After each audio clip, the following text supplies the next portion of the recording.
Well, that was really bad. Let's go again.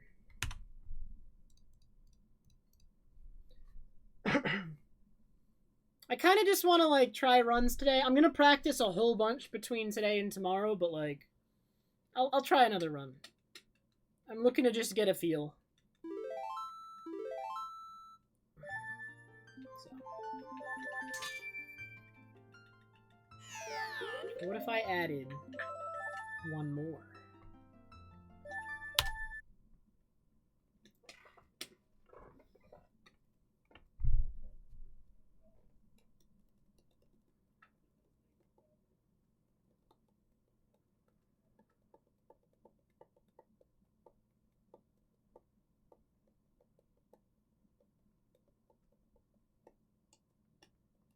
I want to run Bug Limit too.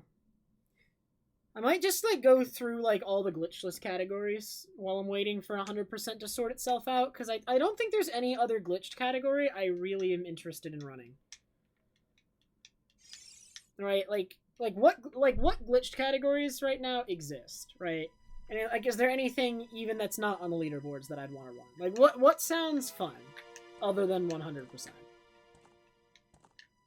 All Masks seems decent, and ADR seem decent. That also seems decent. Everything else is like no. I'm talking about, like, the SRM stuff, Timper. Low percent we can still do one day.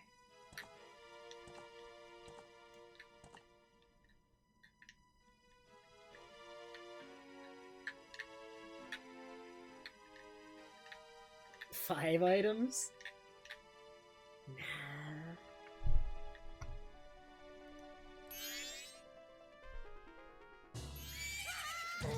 Not looking to do 5 items.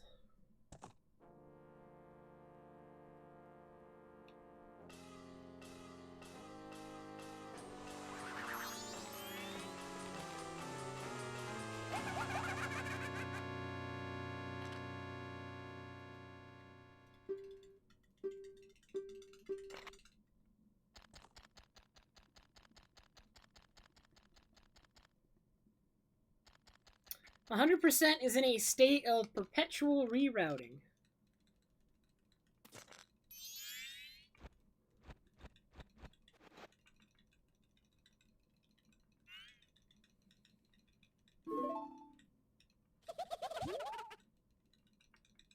I am playing with a GameCube controller.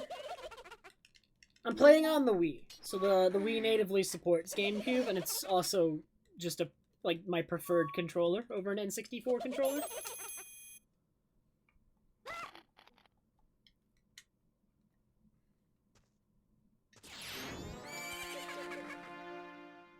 DF, I'm hoarding GameCube controllers, alright? Like, the way Nintendo is, you never know if they're gonna release them ever again.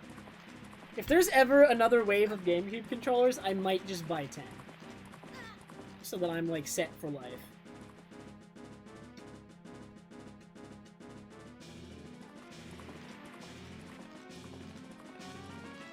As it is right now, I have this one that Cha-Cha gave me, and then I have 2 backup Smash controllers that are both Smash Ultimate ones, because Smash 4 ones suck hard. I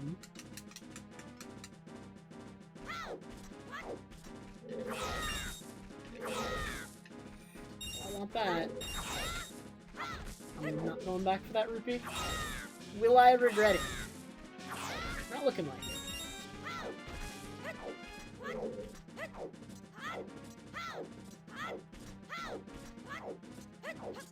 Alright, if this game ever comes out on the Switch and it supports single Joy-Con, I will do a run with single Joy-Con.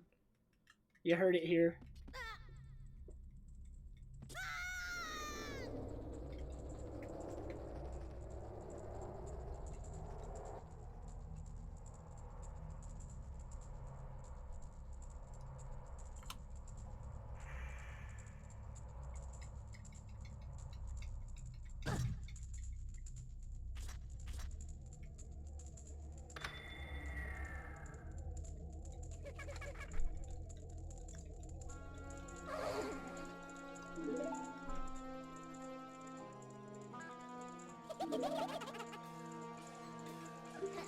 Dude, we don't even need to quote it. No one's gonna forget. I mean, if it happens, I'll do it too. I'll do it. Do not be concerned. I'm not afraid. I'm not afraid to play with the single... Is there even enough buttons on that thing? Wait a minute. How many buttons does a single Joy-Con have? It's gonna have an analog stick, it's gonna have 4 face buttons, I think it has an L and an R. Does it have, 2 LRs? Does it have, like, ZL, ZR? I think it does.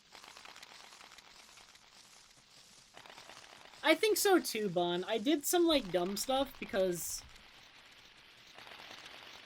I don't know. I did, like, Too many times I bonked the corner and fell because of that, but that one's easy to avoid. You should never bonk the corner like that.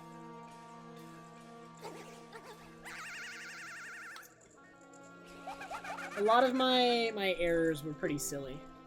With the last level by skip, they're very easily avoidable.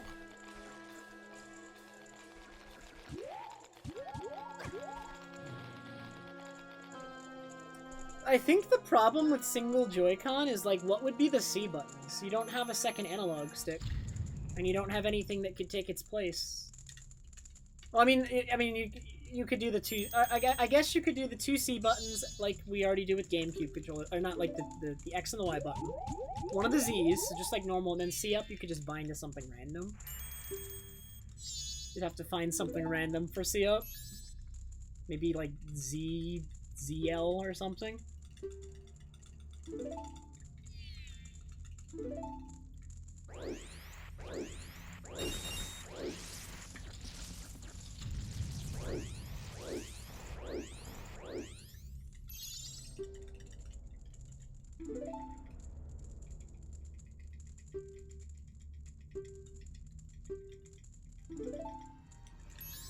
Shaking the Joy-Con. So if you ever accidentally shake the Joy-Con, you're gonna talk to Tattle, vidya? Think about that?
Yeah, OMG a Tree a couple years back did a task of all masks where you start with Goron already and you start with Hookshot, so that way you can just like Goron missile everywhere to like demonstrate what it would be like.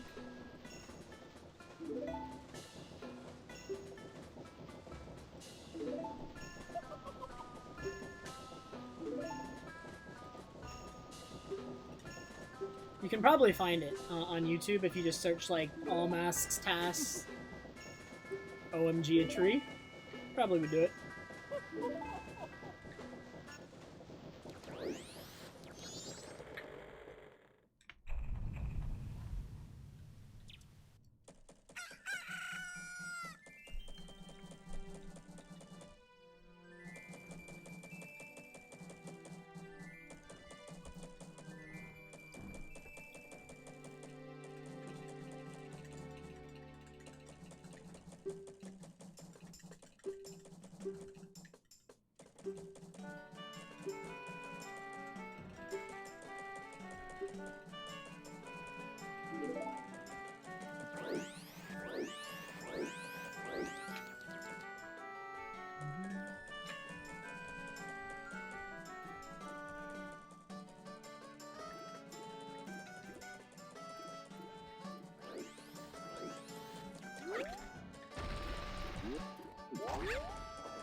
Goron Missile anywhere would be, like, really interesting in MM speedruns, because, like, at the same time I want it, but I also don't want it.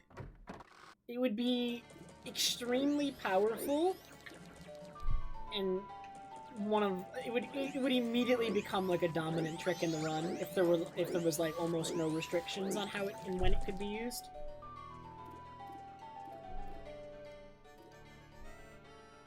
But, at the same time, that's not necessarily a bad thing. Because it's not too difficult to use with some practice. There's, like, nothing, I think, inherently unfun about it, other than, like... if you want, like, the fast-forward ones, those need to be buffered. It might result in a lot of buffering, or just, like, a lot of frustration for people new to the trick, actually. I'm not sure.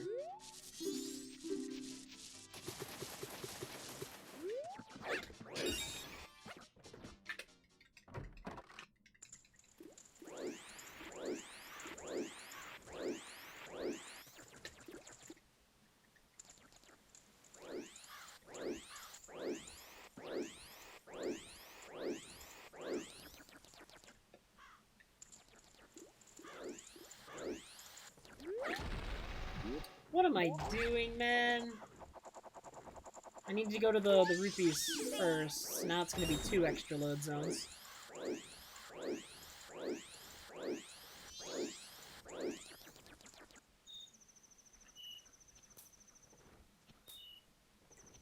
I'm still like very, very used to chest and in.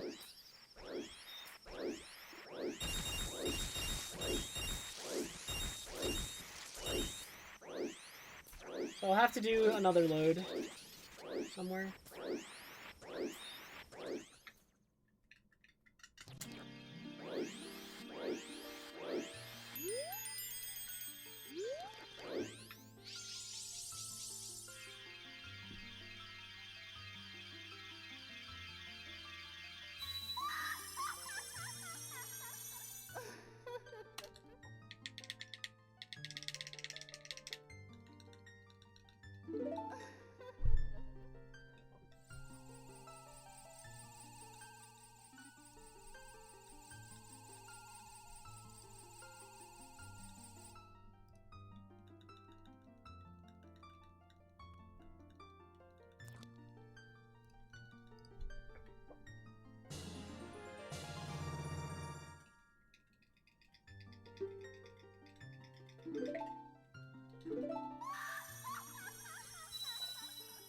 It is temper.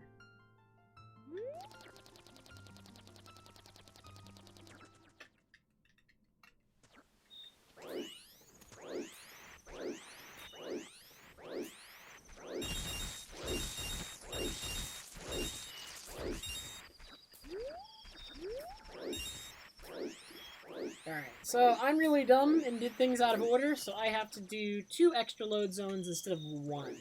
But if I did it correctly, it should have only been 1.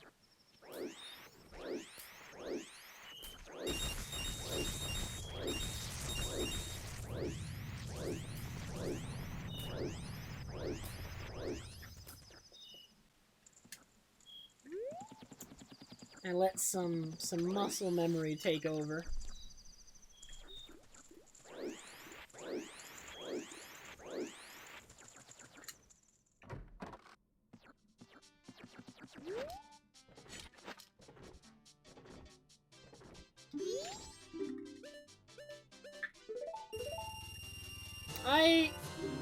I don't know, Timber. I don't know what my plans are at the moment for, like, anything.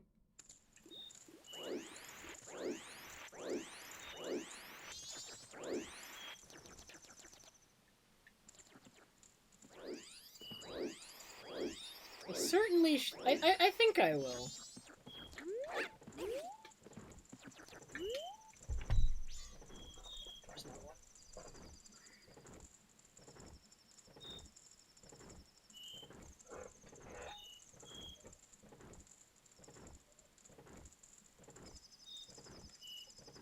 Oh, you know what? I should finally put the plushes on the windowsill. Alright, so we still need What do we still need? Alright, I found Emolga.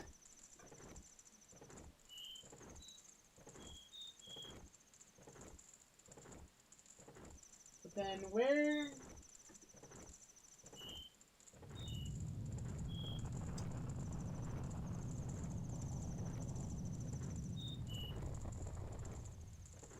Alright. There you go.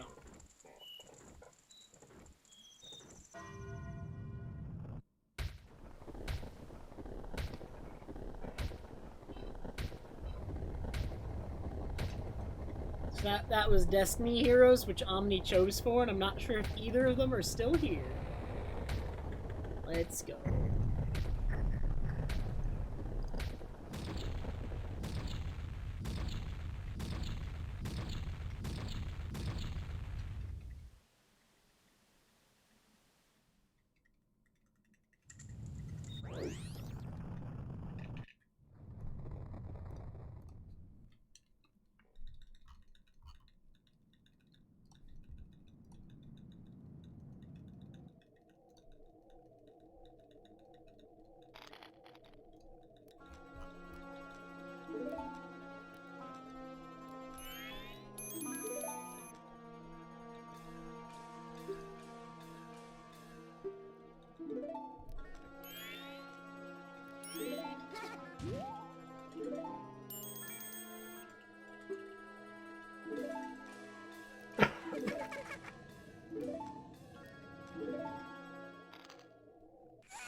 This run is so bad. This Ocarina time is worse than the last.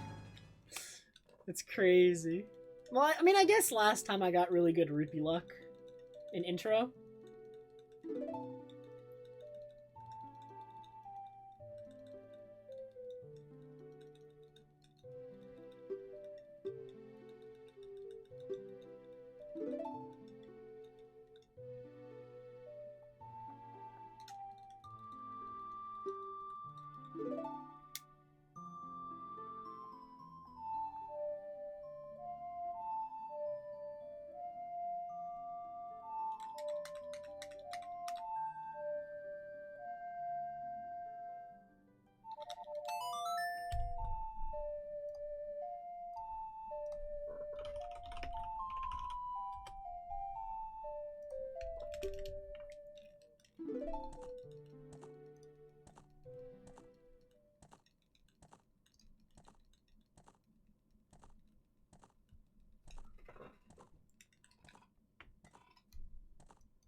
I have never played that version of the game.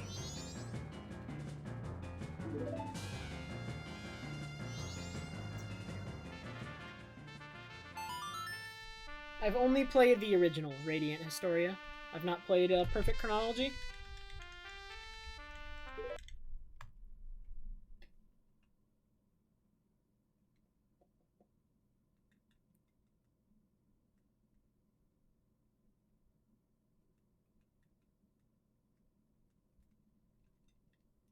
But the original Radiant Historia is actually like one of my favorite games. I rank it very, very high on the list of 2D JRPGs, for sure.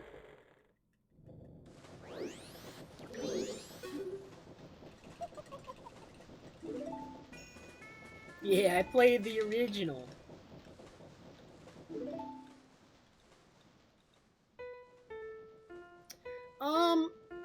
So, okay, from what I hear, they changed a lot of things in Perfect Chronology, and most of them were good changes. There's like one big change that people don't like though in Perfect Chronology for that played the original, and it's art style changes to the character silhouettes.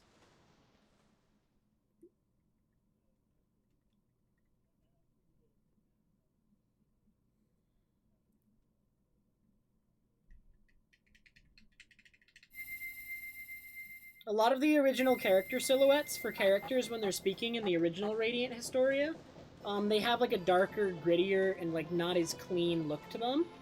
And that was intended because it fits like the theme of the game.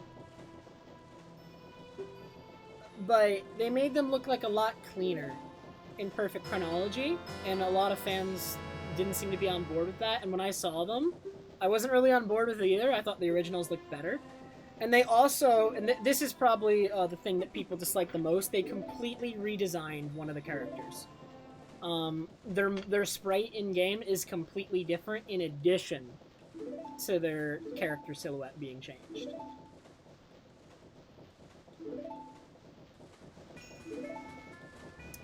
And nobody likes that change. And I don't either. I think it's a really bad change.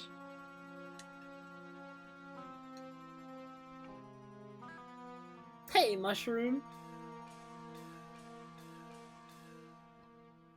I am a little bit rusty, Mushroom, but I am doing my best. The original, though, TMZ, doesn't have voice acting. The new one having voice acting is really, really good. I think, from what I've heard of the voice acting, it's high quality. The wider field of view in the top screen of a 3DS is actually really nice for that game. Field of view in the original game is a problem. It comes up often where like enemies will surprise you from off screen, or the field of view is so small that you get lost because you don't see as many landmarks as you're walking around, and like you can't see the entire path, so you'll get lost on like just a path. But the wider field of view in Perfect Chronology basically eliminates that because you can see the entire path at all times.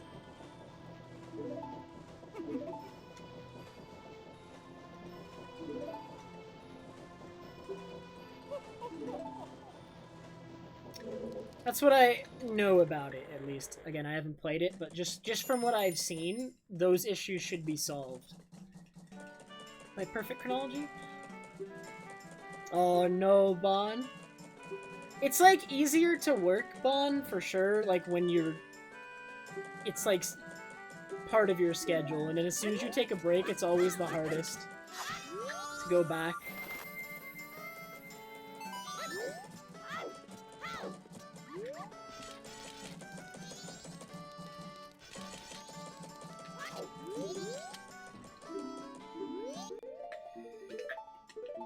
Bad equip. I really should equip those bombs when I'm equipping Ocarina. I'm not in the habit of it yet. My god. People are mad about that, TMZ. Don't even... People think that should just be included as part of the base game. Like, you shouldn't have to pay for the old version.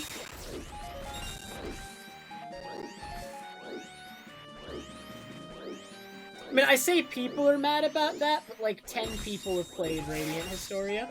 Dude! 3 bomb drops! What?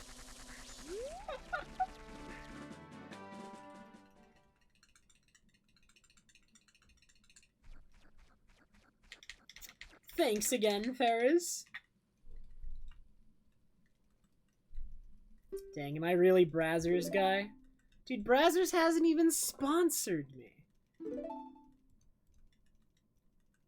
I feel like I need to be proactive, right? I need to send the Brazzers clip to someone at Brazzers and see what they say.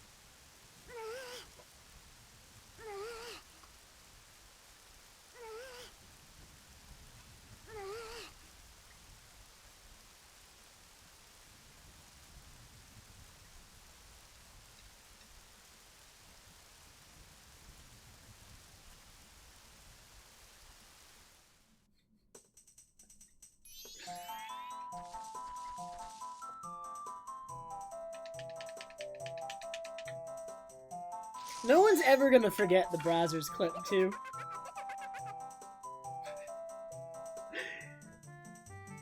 It is just part of my legacy at this point. It's been like almost 5 years since that clip happened. It's never gonna go away. I've just accepted it at this point.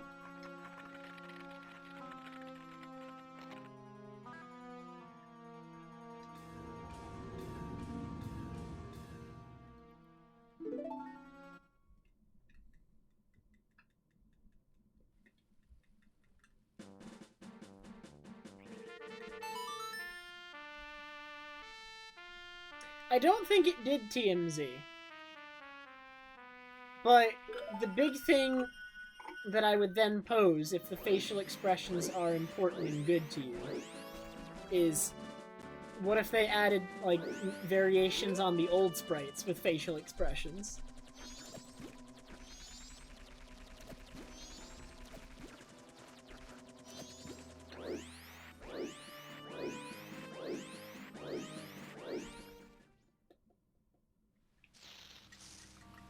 What then?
Oh, absolutely, TMZ. Is like one of the highest damage characters in the game. For sure.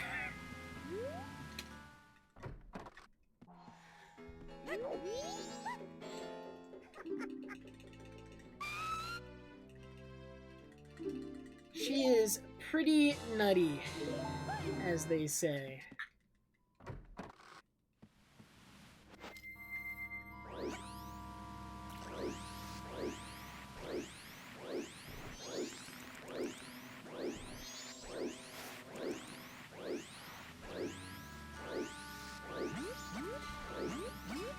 No!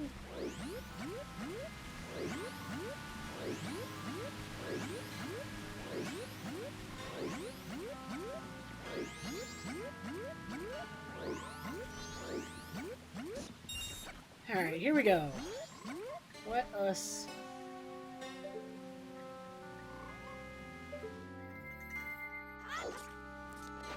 Ooh! We got the fast one!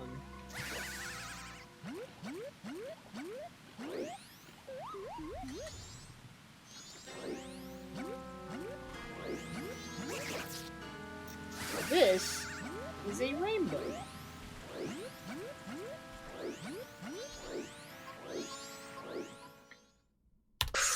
Bloggers, bro!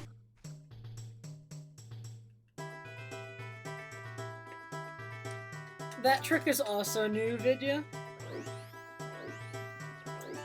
It is indeed. Alright, well, you know what? That was all very slow. I need to try and make that a bit faster.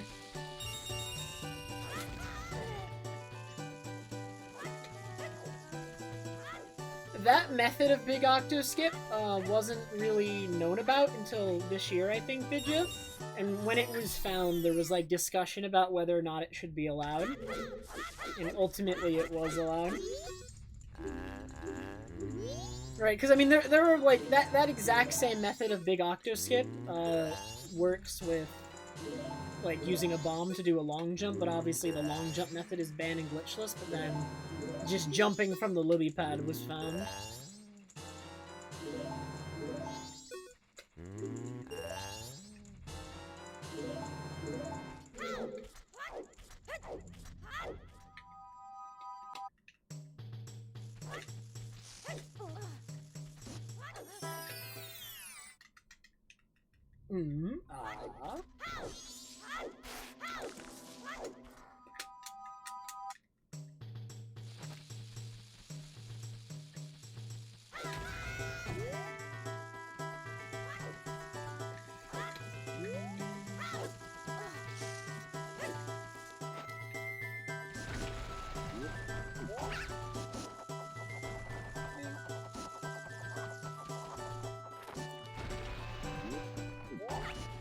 This run is certainly better than the last one.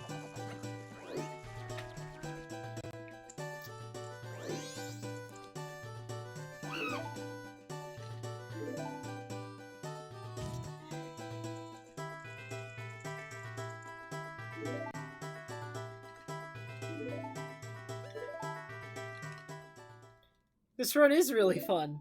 Dude, even Lullaby Skip is fun to do. It's just a little stressful, and unfortunately, there's RNG.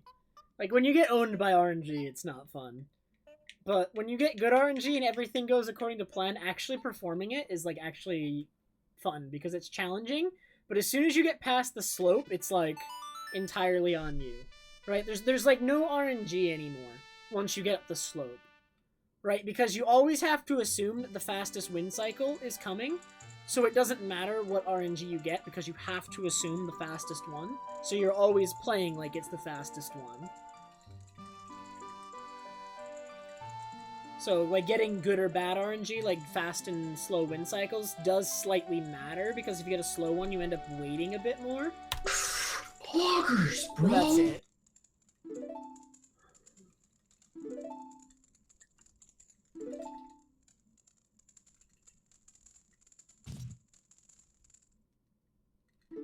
I don't subscribe to any of that, like, thinking TMZ. I prefer the old one because I think it fits the tone of the game more, if that makes sense. That is, like, it. I also just do not like Erica's redesign.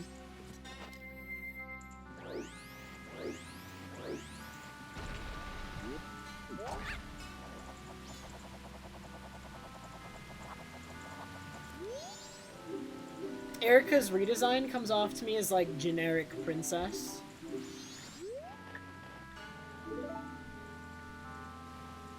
So much more in line with, like, the designs of, like, a lot of other princesses in media.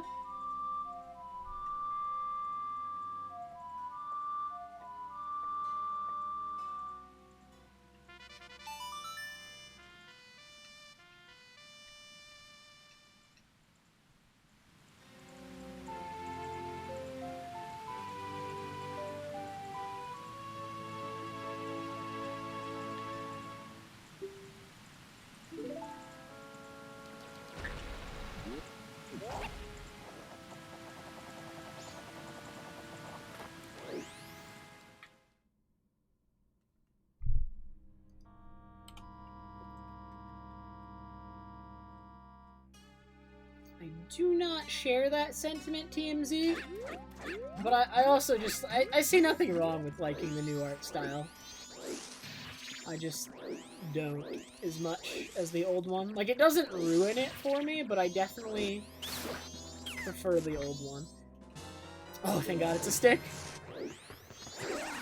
Dude, that's so stupid.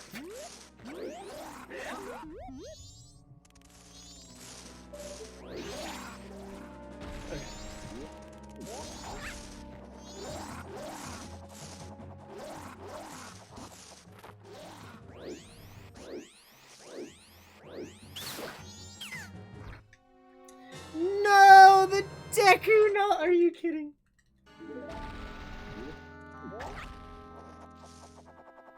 Yeah, but I liked her old hairstyle.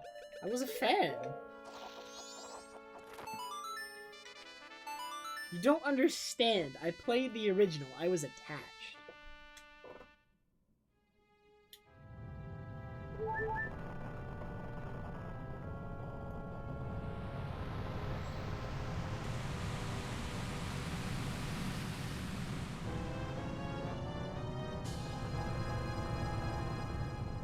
Getting the stick doesn't really matter, Farrahs. In fact, getting the stick is faster.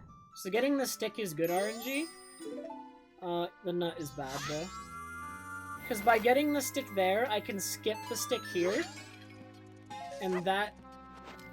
The stick I got from the Deku Scrub is faster than getting the one from the pot. Because the pot I actually have to actively go out of my way to hit. Whereas if it comes from the Deku Scrub, it literally just doesn't interrupt what I'm doing in the slightest. Getting a Deku Nut is bad because if you get your first Deku Nut drop as a Deku Scrub, it's forced slow text boxes. Whereas if you get your first Deku Nut drop as any other form, it's fast text. So getting your first Deku Nut drop as a Deku actually loses 3 to 4 seconds.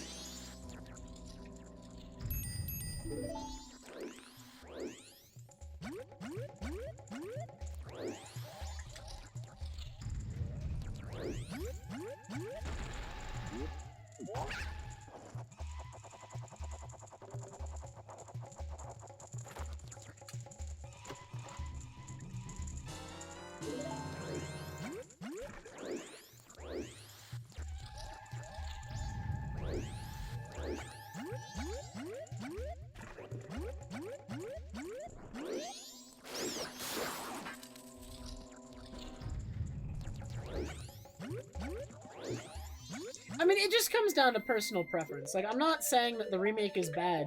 Like, the remake is definitely an upgrade over the original. Like, adding voice acting and, like, updating a lot of the sprites, the silhouettes, new content. Bigger screen actually just ends up being huge in that game as well. Like, there's no doubt Perfect Chronology is, like, the better version of the game, almost certainly. But it's just, like... I don't know, it's, like, controversial that, like... The big thing is that they had the old art and they could have just included it, because they're making, like, you know, a updated version of the game, and they're updating stuff and they're changing it drastically, and you already have the old assets, and instead you, like, resell them, you know what I mean? It kind of comes off as, like, scummy. Right? Like, the old stuff should still just be available as, like, an option.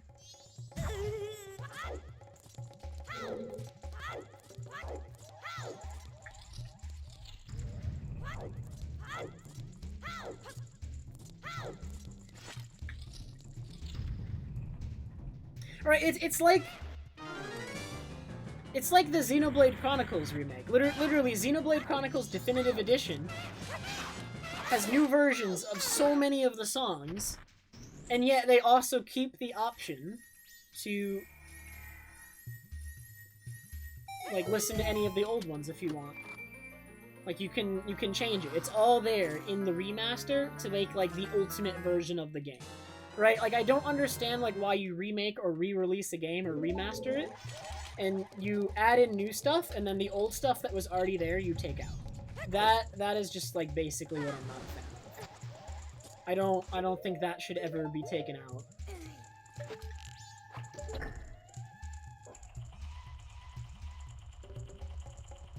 Alright, the option, if you want to, like... Really, it just, like, what it comes down to is, like, I don't know why it's, like, ever a bad idea to create options for people, right? Like, I don't think there's, like, anything wrong with complaining about, like, there's nothing wrong with adding new stuff, even if it's stylistically different, but then, if you do, why are you removing the old stuff from the game? Why is it not an option? Right? You're trying to create the ultimate version of a game that people played years ago and loved. Right? So if you're gonna add new stuff, you should always leave the option for people to choose what they like more. That way they really can play the ultimate version of the game that only has things they like.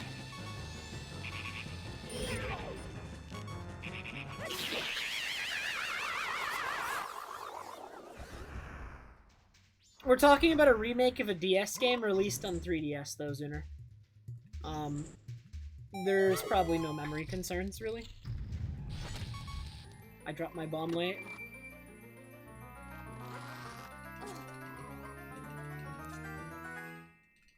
And, like, the thing is, Zuner, that you may have missed...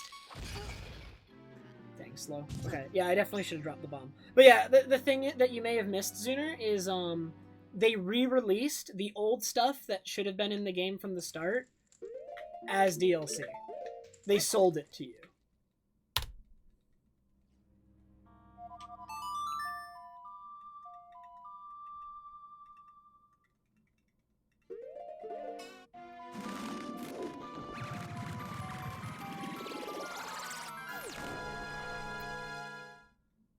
Bananas. You know, Bananas, I wouldn't be against that. I think the situation is a little bit different because of the severe difference in the power of the consoles that the two games came out on. But I would be in favor of the original sprites being there. That being said, with Pokemon remakes, they're almost new games. So, in that case, it's like a little bit harder to make that argument that I'm making. Right? Like, I don't think Fire Red, Leaf Green need to have the old sprites because they're almost their own games. Because they're so significantly different. But that is, like, a good example where, like, it kind of becomes iffy, and I can understand why my argument probably isn't, like... My argument probably isn't a good blanket statement, but we're talking about games that were released on the DS and then the remaster on the 3DS, right? And, like, most of the 3DS remaster uses the original game's assets, right? So you're already using most of the original game's assets. It's not completely new, like Fire Red and Leaf Green are. And you decide to pick and choose certain assets that are not there in the remaster and replace with completely new ones, and then sell back the old ones as DLC, right? That's kind of where I think the distinction is. You make a good point, though. Vidya, thank you so much for the 63-month resub.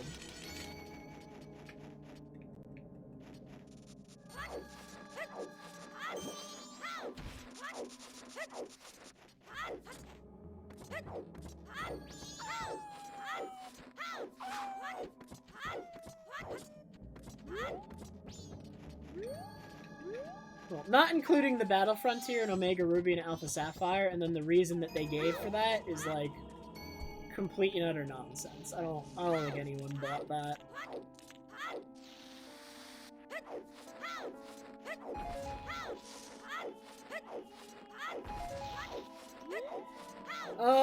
The reason that they gave for not including the Battle Frontier and Omega Ruby and Alpha Sapphire, there was an interview, I forget with who, I think it was with just, like, the director of the Pokemon company, or maybe Game Freak. Someone high up, though. It was someone high up. You can probably find it, where they said that people do not have time for the difficulty that the Battle Frontier presented, and most people would not play it because of how difficult it was. Therefore, it wasn't worth the time to put in for the few people that would play it. That's what was said.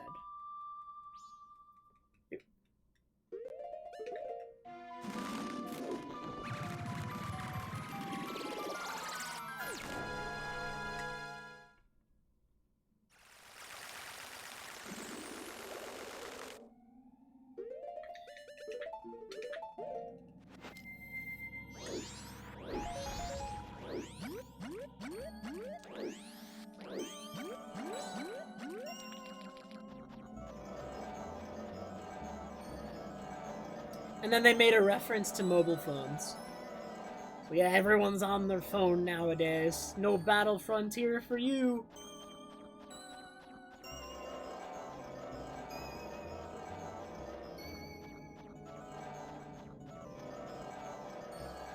That interview's been out for years, and nobody has ever... I've never heard of anyone saying it was a mistranslation. Like, that interview is so many years old. It's so many years old.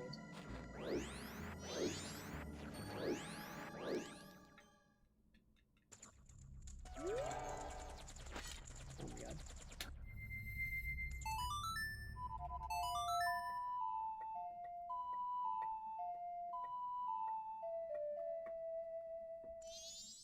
It is Poke.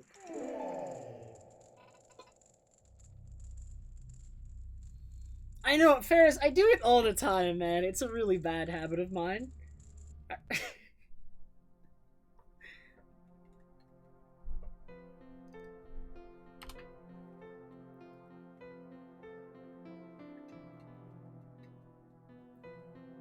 Like, I didn't even beat the Battle Frontier in Emerald for the first time until literally like 2 years ago, right? Like, I did it on stream. The VODs still exist and everything, and like, that was my first time doing it. It took me until I was like 21, 22 to beat the Emerald Battle Frontier. But I did it. It was really fun. I'm glad I did it. I'm glad it was in the game. It represented something for me to work towards, and something that I knew that I wanted to do, even when I was like younger and not good enough to do it.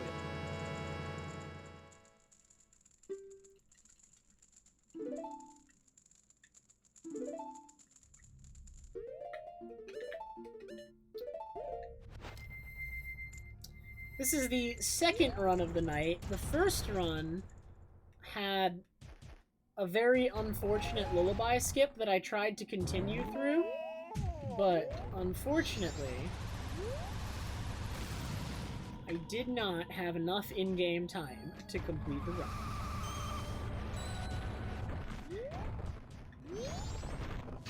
I mean, one thing that Pokemon has always lacked that would also fix their problems and make the entire game better is just difficulty options. Right? If you don't want to invest a lot of development time into making like really, you know, diverse difficulty options, you could literally just make it like everything on a lower difficulty is a lower level, and just like call it a day. Right? If you don't want to spend too much time like kind of balancing these different difficulty options, you could actually just do that. Alright.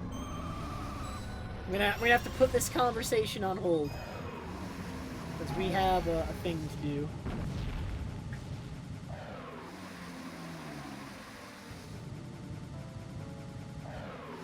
Ah, no.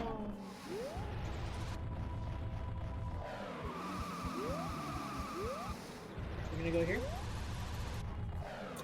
I need to swerve a little bit. Here I don't need to swerve, but...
Is it even worth using Goron there? I could have just stayed where I was.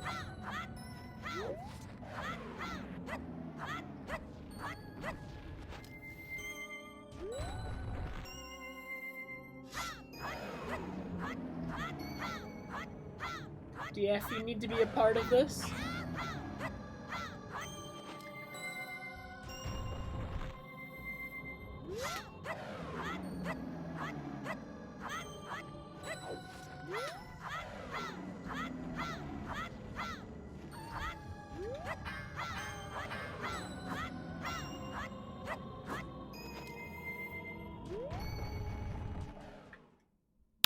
You know what? That was not bad. Wasn't perfect, but it was not bad.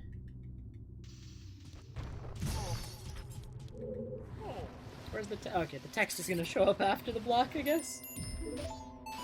Isn't that a glitch? Is that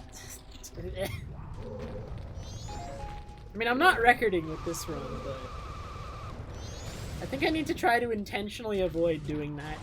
Dude, really?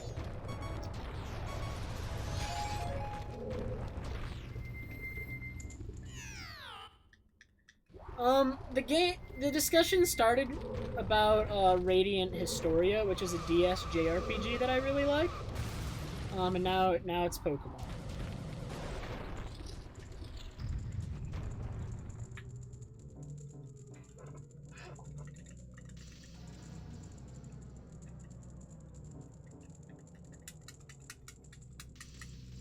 Everyone knows Pokemon a bit more than Radiant Historia. Radiant Historia is like a little bit...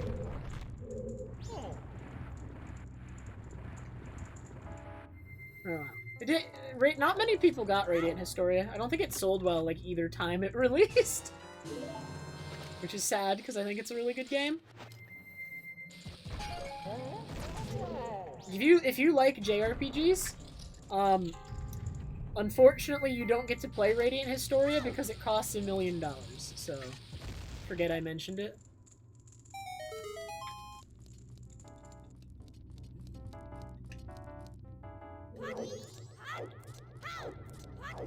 If you want perfect chronology right now, you have to pay, I think, $70 for a 3DS game. Oh, if the digital version's on the eShop, though, is that one still at release price?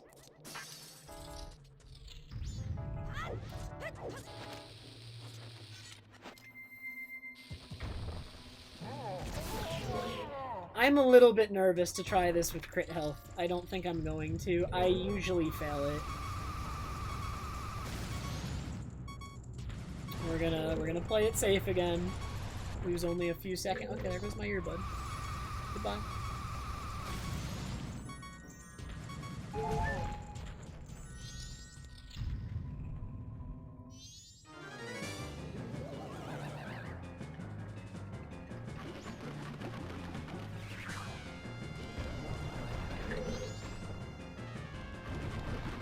Okay, if Perfect Chronology is on the eShop, then if you like JRPGs, especially 2D JRPGs, you should go play it. Like, I actually do not think you will be disappointed if you like JRPGs. It's like top tier JRPG.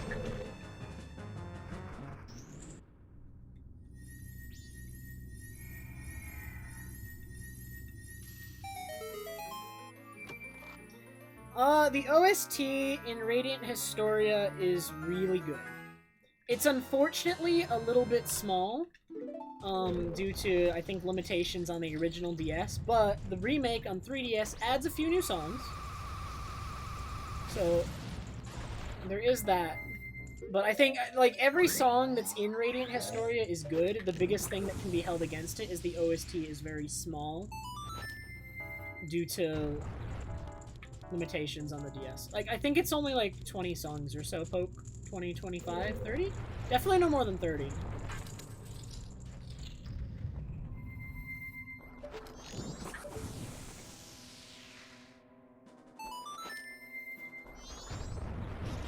So, like, you will hear some songs repeated. Right, throughout the game.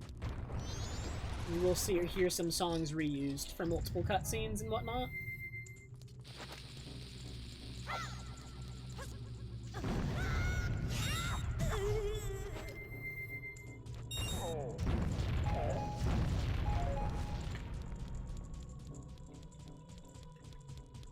Thanks, Zuner.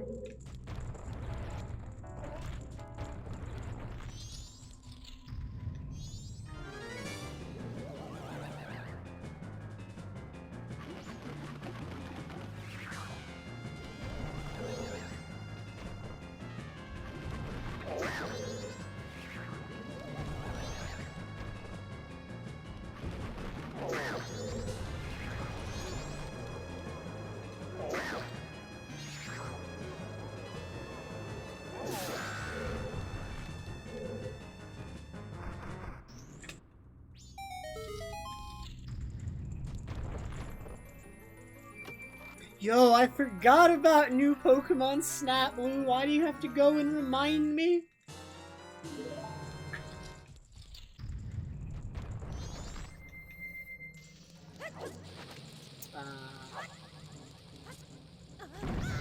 It still worked. Okay, I pulled that bomb a little bit late, but I kind of adjusted. I didn't adjust enough, but it just barely worked.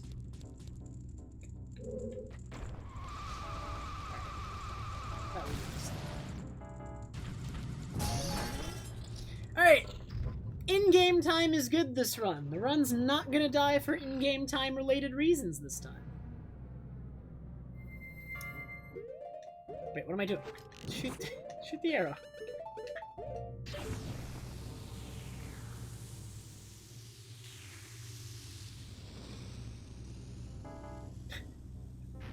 I'm surprised we got a new Pokemon Snap, considering... Well, okay, actually, no. It could make sense that we're getting a new Pokemon Snap. So there was also an interview about why they weren't making a new Pokemon Snap game, and the reason for that was a lot less dumb than Battle Frontier.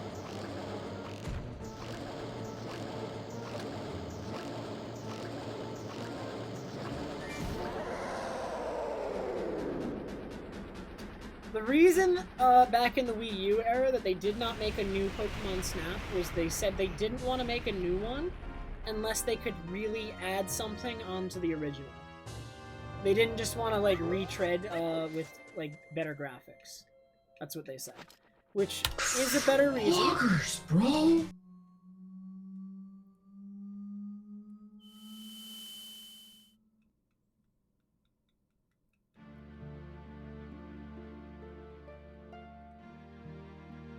It's not a great reason, but it's a better reason.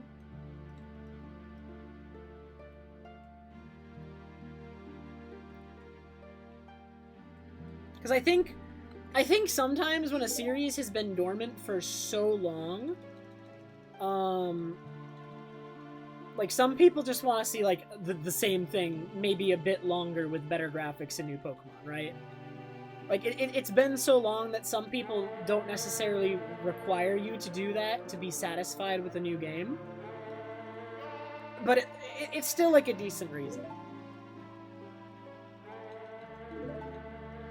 Also, I do kind of feel like the gamepad was enough reason in and of itself, right? If you were taking pictures of the gamepad, that kind of... I kind of agree with you, TMZ.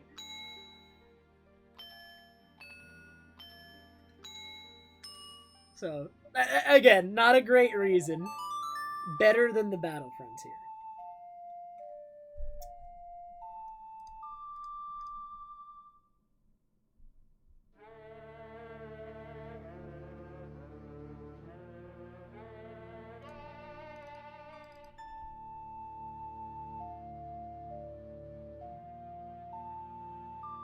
Yo, they have that, God, you know that Mario Kart thing with, like, the camera where you get, like, the physical Mario Kart toy and you drive it around your house, and it's an actual game using the camera? What if they gave you a peripheral that connected to your Switch that was like a camera, and it just placed Pokemon in the world, and you went around taking pictures of it, and then you'd go back to your game, and you could do stuff with them? I don't know.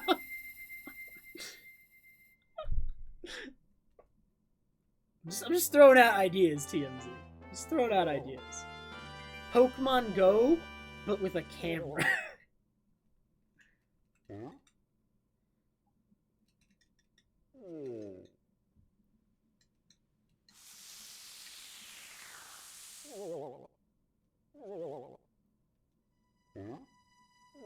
No, you don't understand. What if we have to, like, because in Pokemon Snap you're on a track, right? You're on a track that you're just advancing along without any control. You have to create a track, right? So instead of like a camera, you have like the cart that Todd rides in Pokemon Snap, right? And you have to make a track for it, and then Pokemon appear on the track. There you go. All right, that's how we correlate the Mario Kart thing.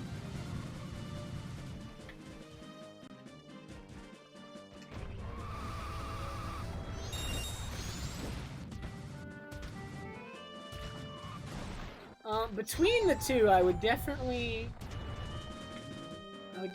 like the jumbo-sized whale lord more than the Psyduck. But I'm not gonna get either because they are expensive.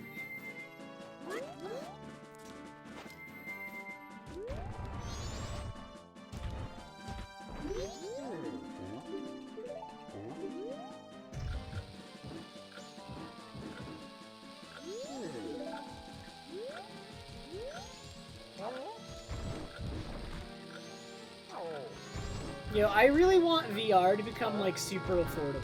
And I really want, like, a lot more VR-supported games. Like, I actually, like... Before I even knew what VR when I was a little kid, I wanted VR. Right? I was, like, a little kid and I did not know what VR was. Or, like, even what the concept was. But I knew that I wanted, like little 6-7-year-old Trev person wanted to be, like, inside games, right? I was obsessed with games when I was younger, and I still am. And, like, I would love that. Like, VR is something that I grew up wanting, right? And it's not there yet, but I really hope that within my lifetime, VR becomes huge. I really do.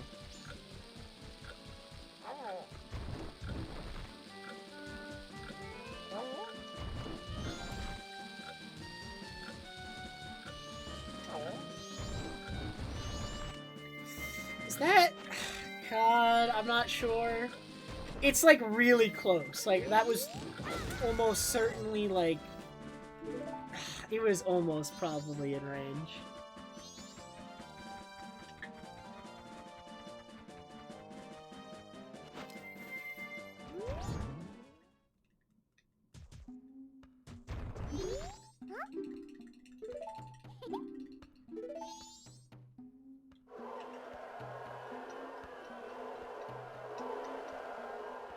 As of right now, though, if I were to get a VR headset, there's, like, no games in VR that I really want to play. Right? It would need to expand outward, and it doesn't really encompass, like, much I want to play. I feel like Beat Saber would be a good meme, though. I used to play a lot of rhythm games. Or I kind of got introduced to rhythm games through Guitar Hero and Rock Band, and then I tried a couple more out, and I liked them as well, and I played them for a little bit, too. I might like them, but other than that, there's not, like, much that grabs my attention.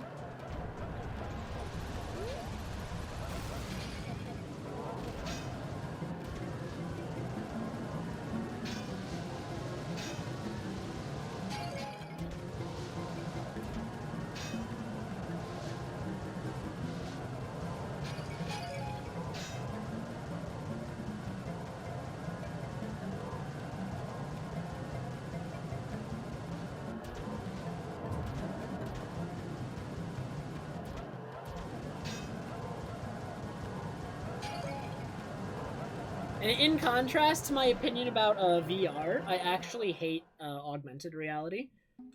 I am, like, so disinterested in augmented reality, I could not care less. Nothing that's, like, augmented reality just, like, inherently does not grab my attention. Right, some people are really into it, and that's fine. It's just like, God, you know, I don't want my video games in the real world, alright? I want my, video games as disassociated from the real world as much as possible.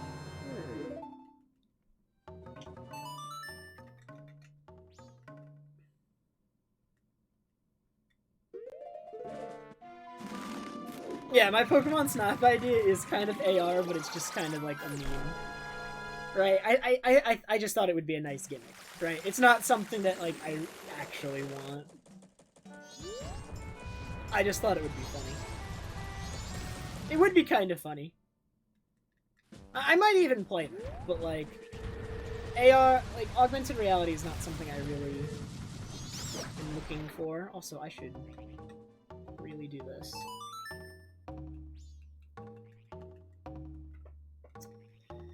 Just thought of this. I inverted super early, but then my lullaby skip was good, so I really should have uninverted a little bit sooner than I did, but that's okay. It's not the end of the world.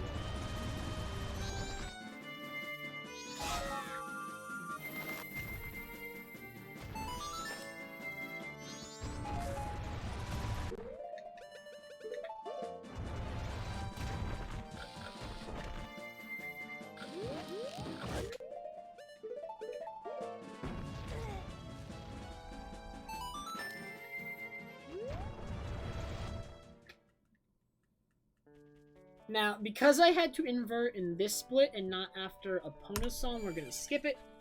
Optimally, I uninvert in the next split, but for now, this is fine.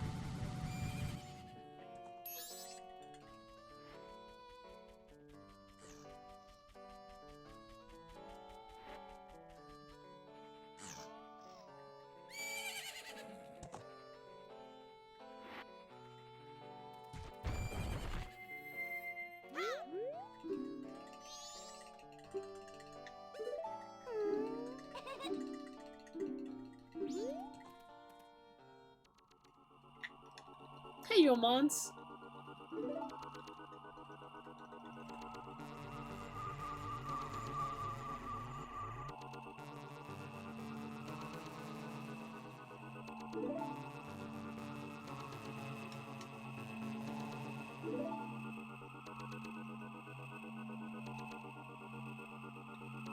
Like, what is the next step for VR?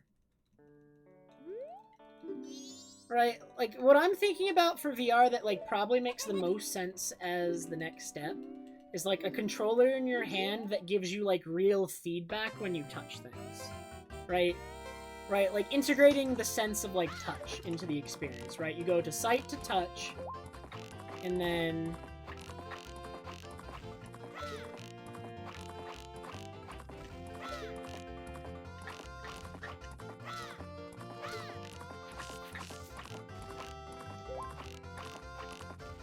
I don't know where you go from there. Like, what, like, I know where you could go from there, I'm just like, what makes, like, logical sense as the next step?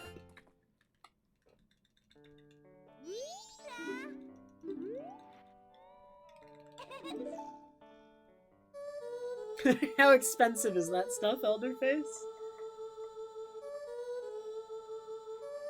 And is it, like, large and cumbersome? I mean, I'm totally down for that sort of thing. If I had money, I might even buy it, Elderface. I'm just curious.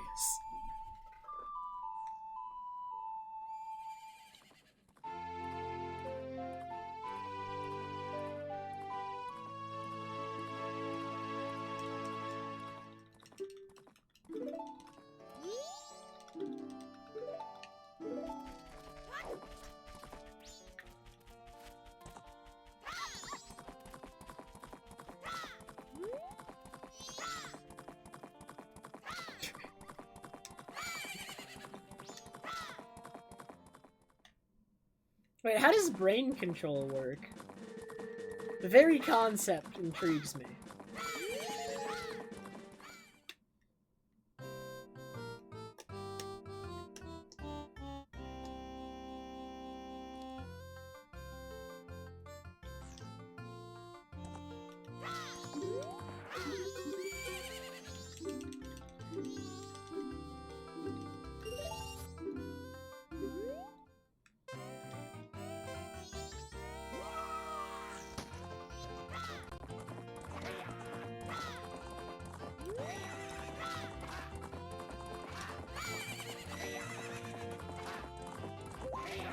Ah, don't. Really?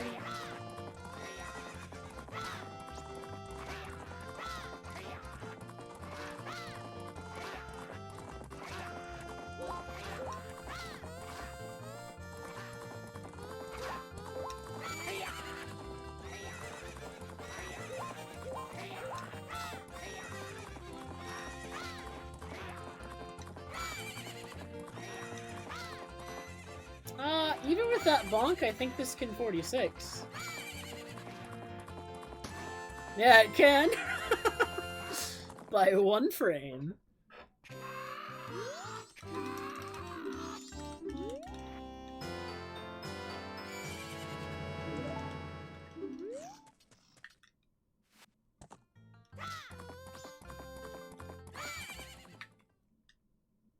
Dang, that actually would have been a really good time then if I hadn't bonked. It would have been like a mid 46.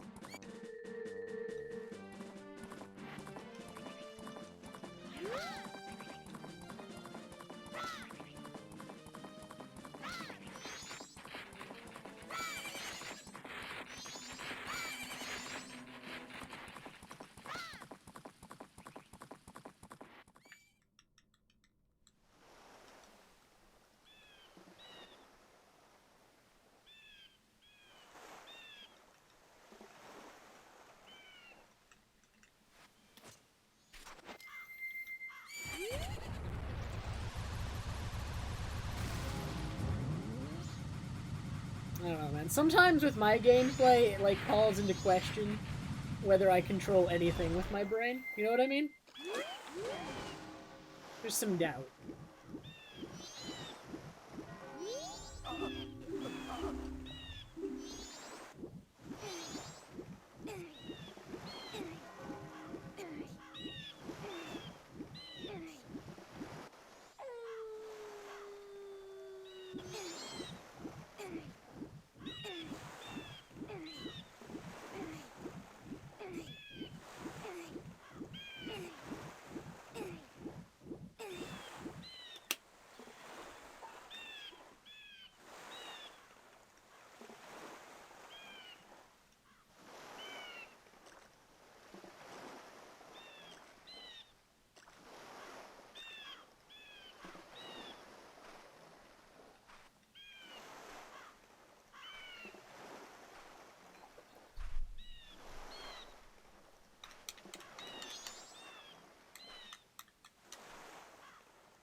Is Stadia still alive? I mean, I guess Google has enough money to keep it alive however long they want, but it shouldn't be alive, is what I'm getting at.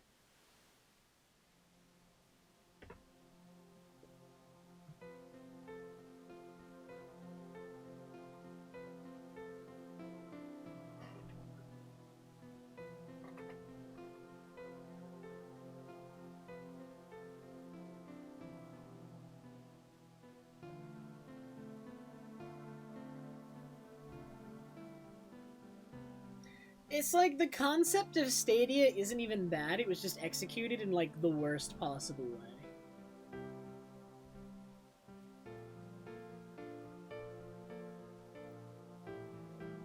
Right, if you want me to like pay for a subscription, or like yeah, you're paying for temporary access to a game on a Google server for full price. That's Oh yeah, wait, wasn't that a thing? Didn't they say negative latency? Oh yeah, no. I don't like the concept either. When I buy a game, I want to own it. I absolutely want to own it. I want to be able to play it for years to come. I don't want to pay for temporary access to a game ever. Right? Because here's the thing, like, the only games that you would ever want to pay to have temporary access to are, like, games you know you only want to play once, but a lot of the time when you go into playing a new game, you don't know if you're only going to want to play it once. You don't know how much you're going to like a lot of the games you're going to buy. Right? You suspect that you're going to like them, and then sometimes you like them less than you thought, and sometimes you like them more than you thought.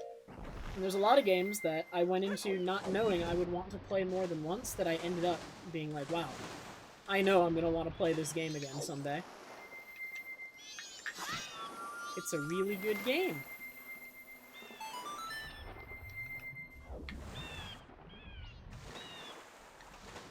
That actually happened with Hades. I bought Hades, expecting, like, not sure what to expect. Like, I suspected I might like it, but I wasn't sure how much.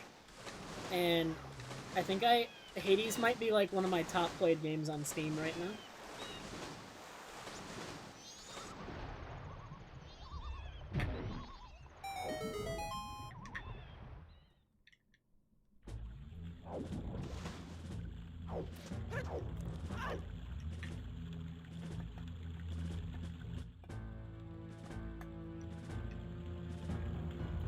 To be quite honest, Hades is partially responsible for why I fell behind on my homework.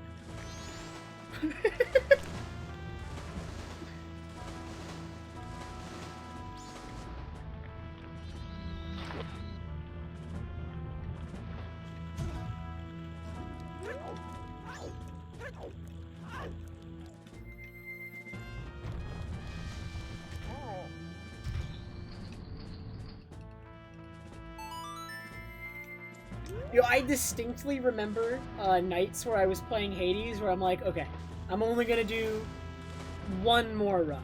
Like, right? Because it's like a roguelike game where each run only takes like 30 minutes-ish, less when you're good. And I kept saying like, only one more run, then I'm gonna go to sleep. Only one more run, then I'll do my homework. And I think I ended up playing Hades for like 12 hours straight, like my second night playing it.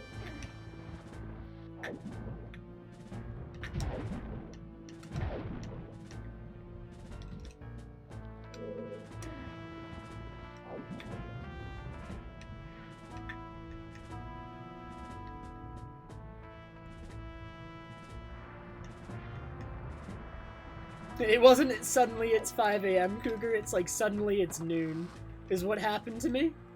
Like, unironically, that is actually what happened.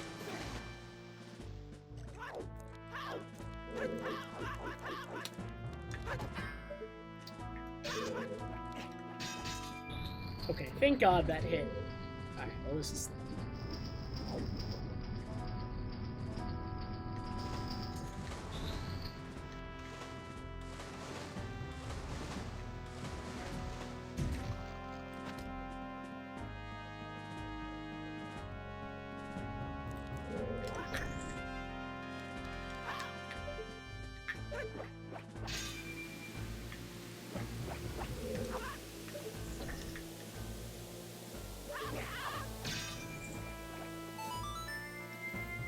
They're gonna cost 70 next generation, Pharaohs.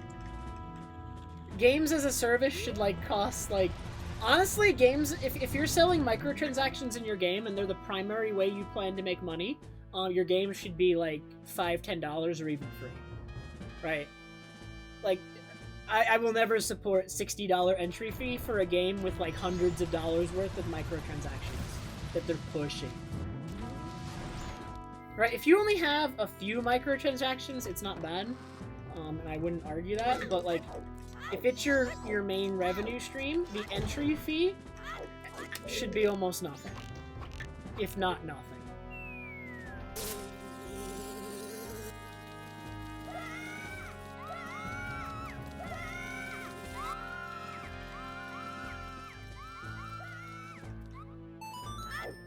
Oh, I don't either. I don't really support those games. I think I own exactly one game with microtransactions. And it is the Crash Team Racing remake that they added microtransactions in after I bought it. It wasn't in there on release. Messed up, man!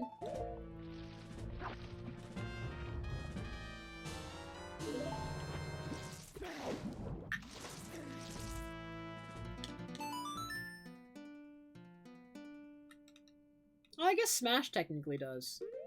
I mean, no, well, Smash is actually just full-fledged DLC, though. Right?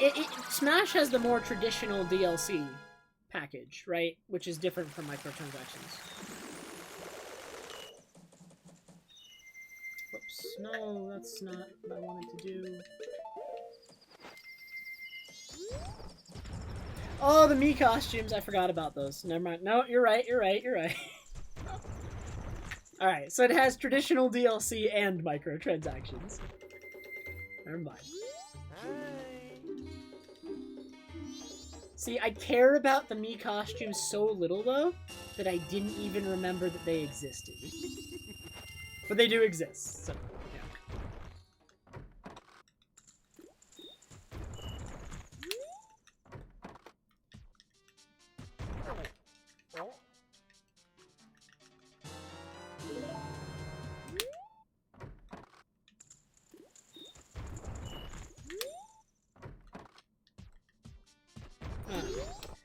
Microtransactions are like a touchy subject. some people, like, microtransactions, like, actually abuse a lot of people, though. There are a lot of people who, like, lack self-control, and, like, no matter what they do, it's, like, really hard for them to, you know, resist the urge of microtransactions, right? Like, some people, when you hear about this, like, some people will be like, well, that's their fault, they can't control themselves, but, like, and they should be able to, but, like, a lot of time, like, people's personality, and, like, just the way they are, like, they find it very difficult to resist, right? It's just, like, some people actually have it harder than others, right? And microtransactions, like, you need to protect those people from microtransactions because they have very little that they can do, right?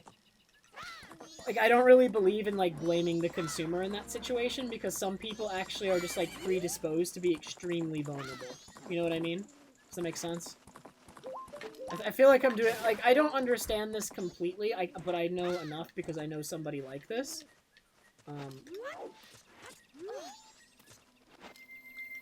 It just doesn't really feel right how that kind of person is preyed upon.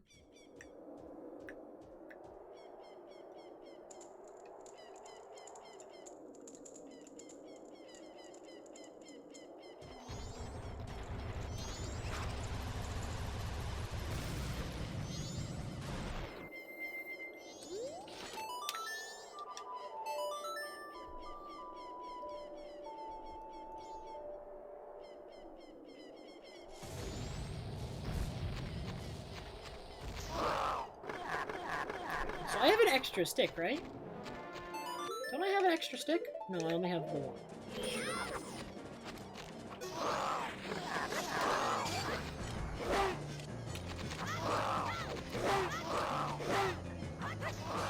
Okay, I should definitely shoot the arrow first.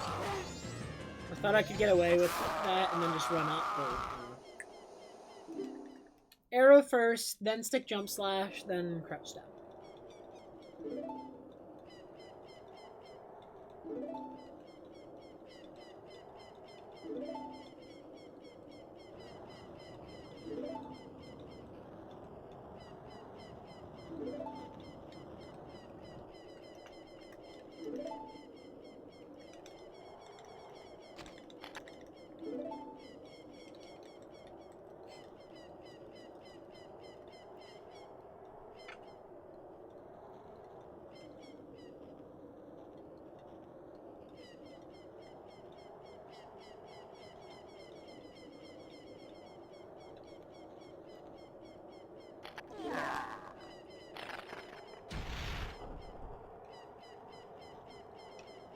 Yes, Creedy, as you submitted your channel points, I actually snuck into your house and took money out of your wallet. That's how it's a... What? That is how it is a microtransaction.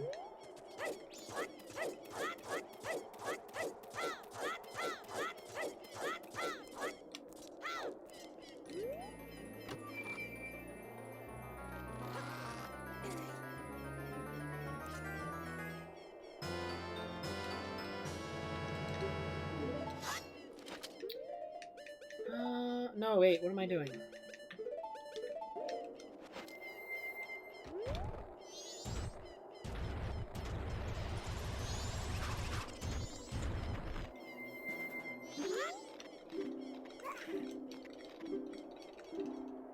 I have to assume that my mashing was just, like, really slow there. Like, that had to be what happened there.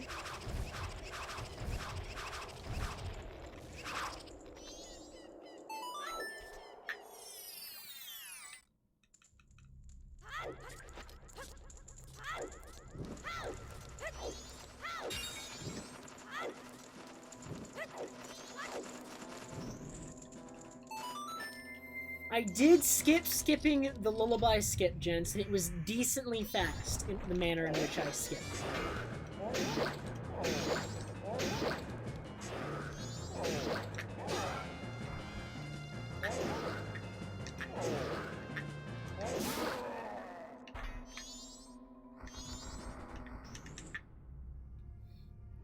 One might even say I was practically skipping up that slope, gents. Truly. pretty bad. I'm really sorry you had to hear that. I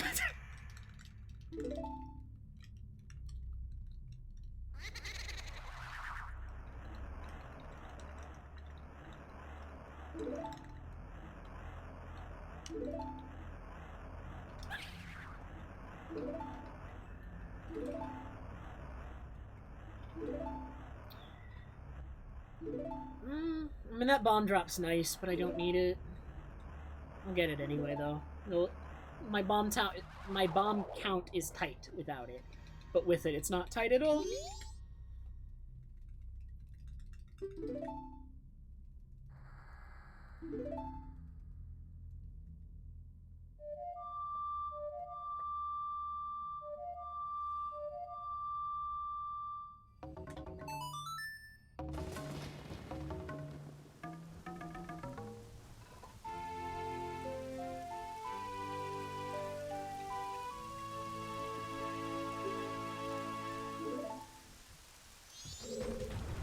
Okay, I mean, I guess I'm not getting those bombs because I went in the completely wrong direction. But like I said, I don't need them. They are not necessary to the cause. So that's fine.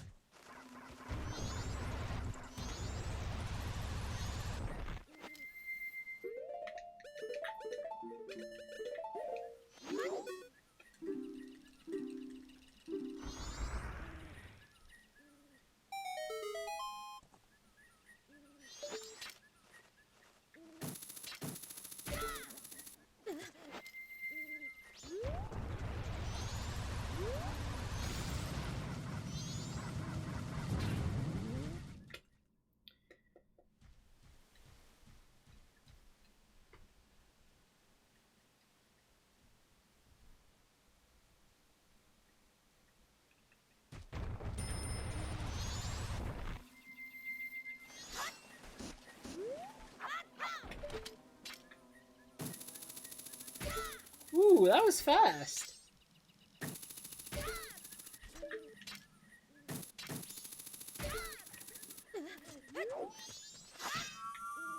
All right.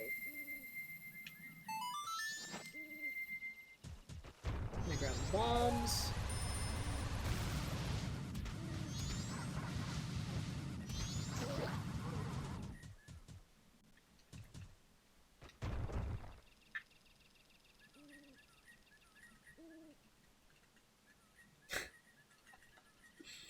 God, I never want to do the time trials in Mario Odyssey ever again. Way too much shaking of the controller, man.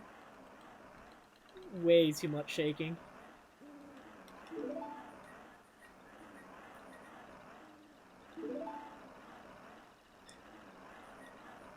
Alright, Poke, I will.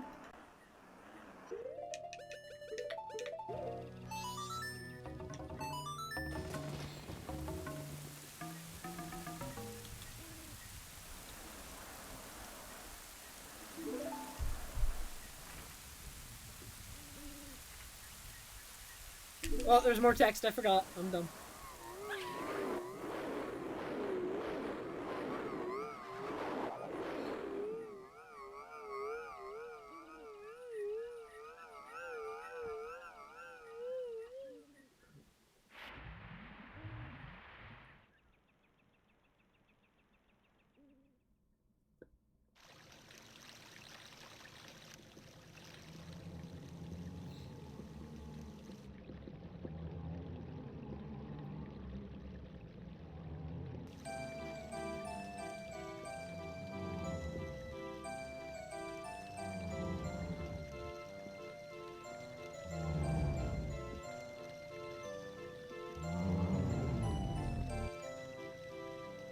Thanks, Timber. Have a good night yourself.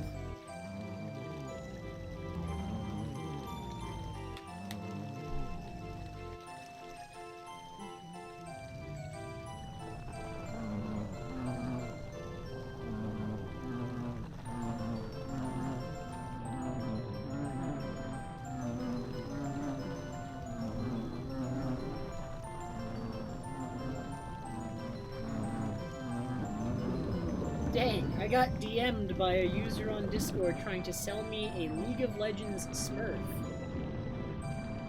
hand-leveled lifetime warriors. Huge plays.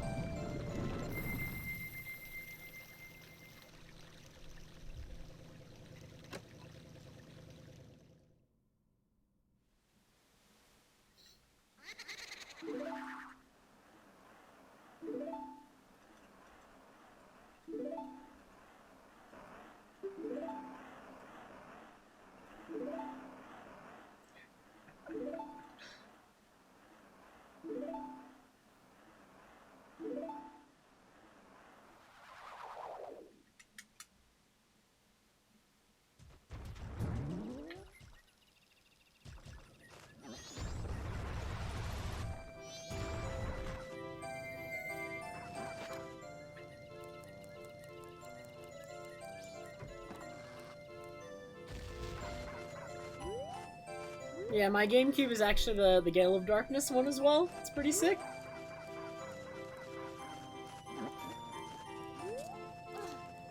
I am a big fan.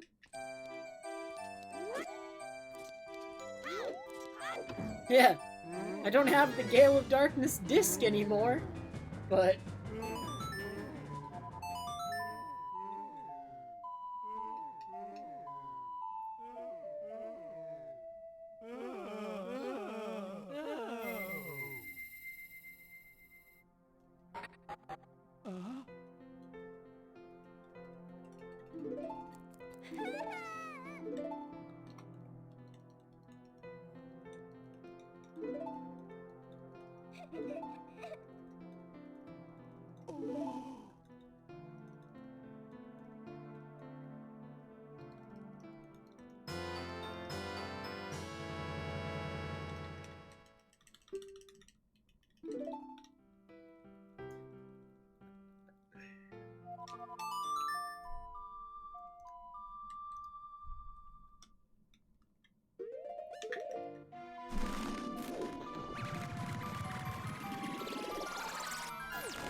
Yo, my freshman year at university, I had a roommate who had the Game Boy extension thing for GameCube, and I should have tried to buy it off him. I should have tried to buy it off him. I actually regret it to this day.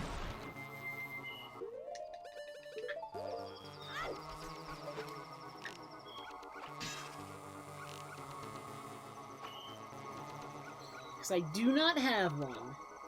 And, like, he wasn't really a gamer, is the thing. So I definitely could have bought it off him.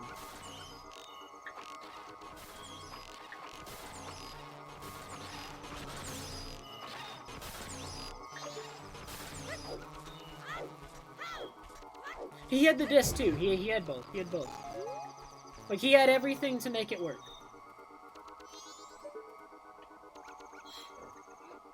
But also, if you have the Game Boy player, I'm pretty sure there's something you can do to get it to work without the disc, anyway.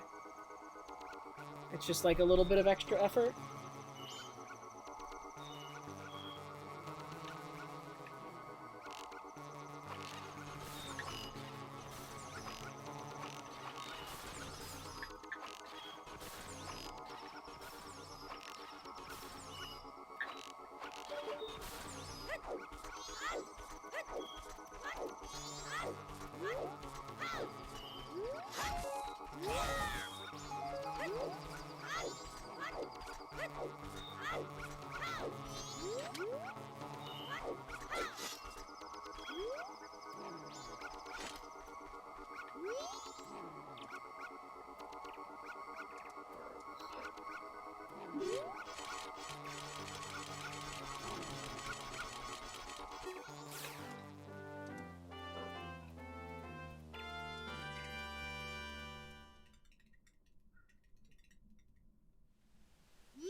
Why are you climbing the ladder?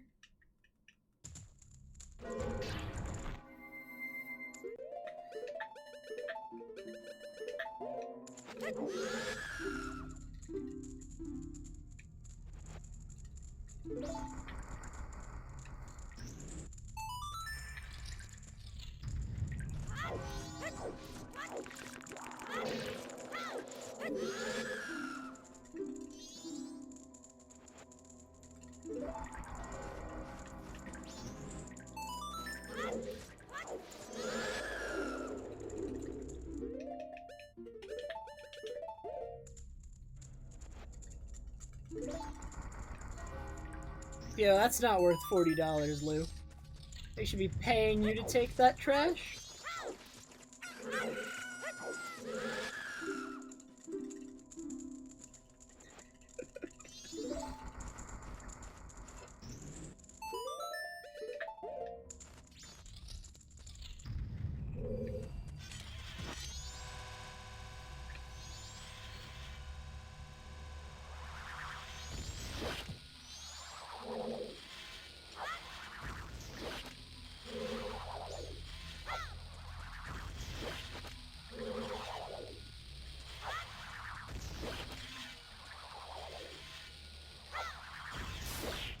Nice. Perfect, perfect. Maybe I could also get it a little bit closer to the door, but that's, like, pretty risky. You have to, like, get the angle just right, or else Big Poe can die out of bounds.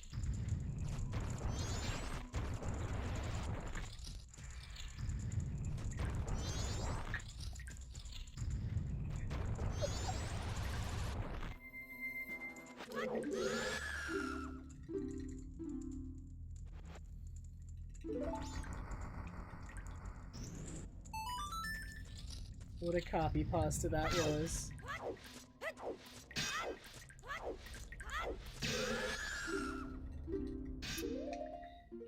Oh, this.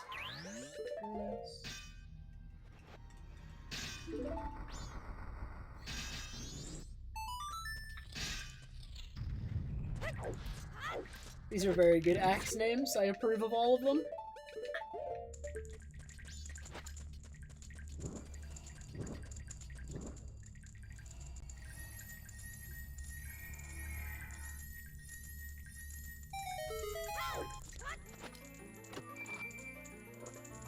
I don't know what a good mirror shield is. That's 139. It's not great. That's for sure. I know exactly several places where this run is improvable, but it can't be that bad. Hop, yo, including. Reese's, thank you so much for the 36-month resub. 3 years. That is a pretty long time. What the heck? Have I known you for that long?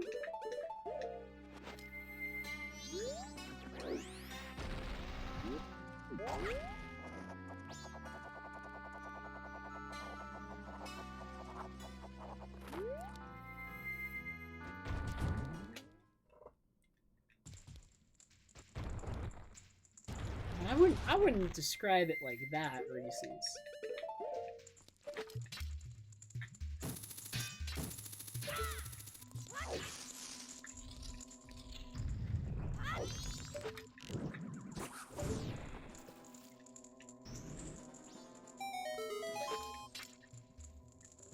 Yes, and in all that time, Poke, I still won't open your videos. Never before have I heard of such a tragedy.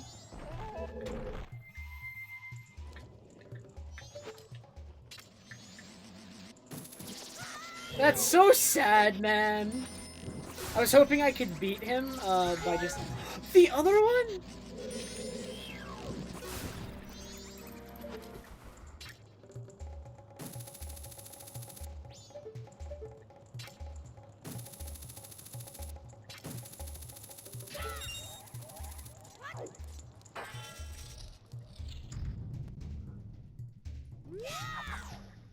Alright, well that kinda sucked.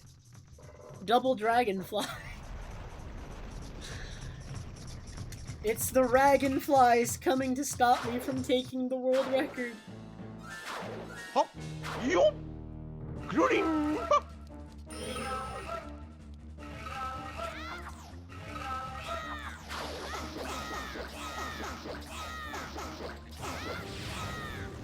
That's weird.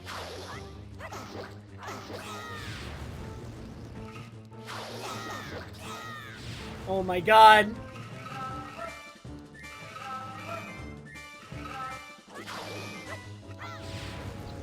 Dude. I've had enough.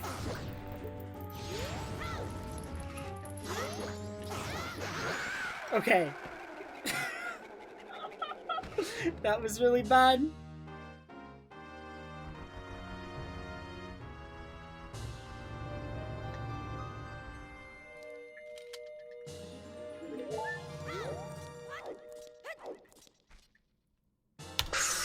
Loggers, bro.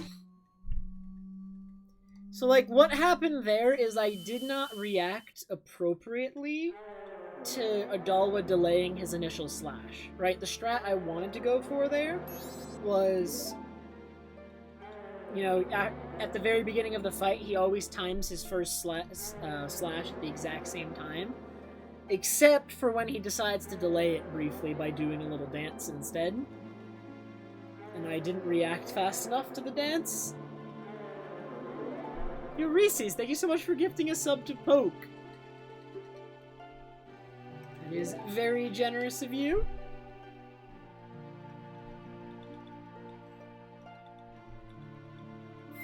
You're a tread person simp.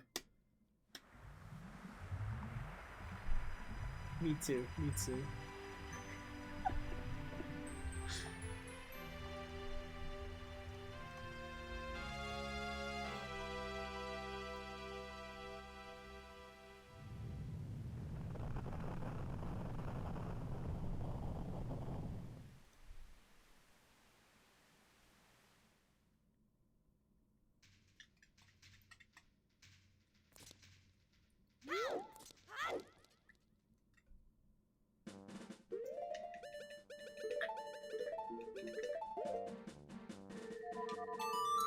That equip should probably be done with a double page turn. Zora first, then Ocarina and Egg. I think that would make more sense.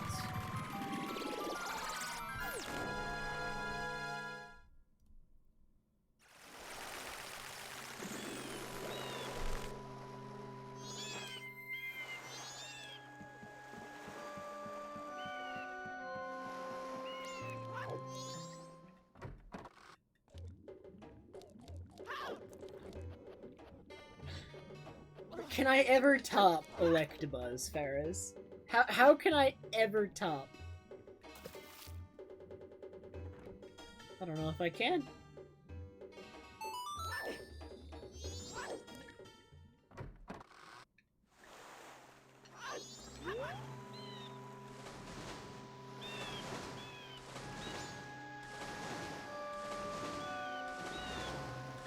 I do, Lou. I have both.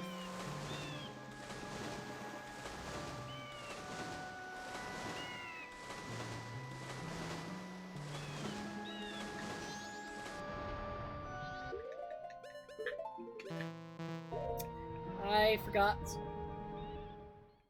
That was a bad pause.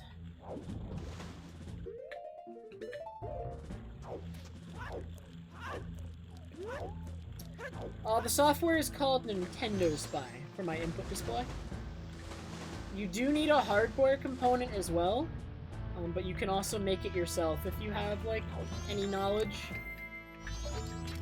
in making that sort of thing.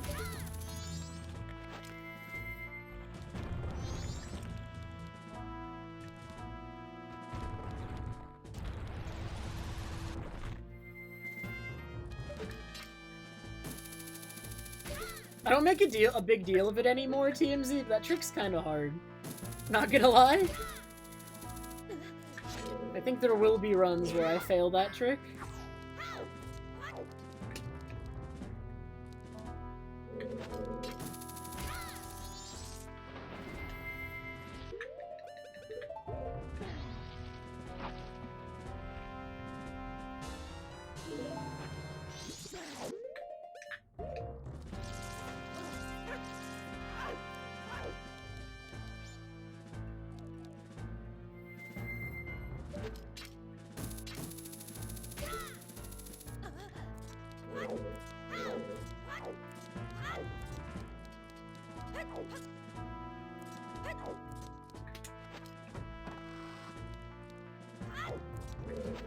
Dude, I'm gonna stream more. I'm caught up on my homework. I have no reason to not stream more this week. No excuse.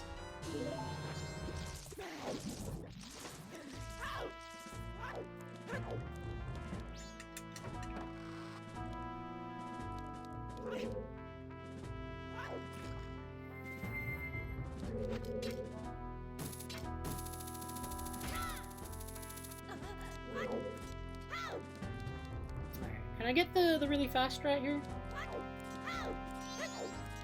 That was okay. It can be faster than that. I kind of grinded the wall a little bit.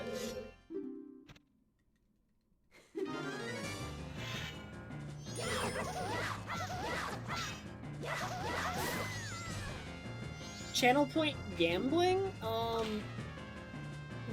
I have no way to implement that because I have no way to give channel points.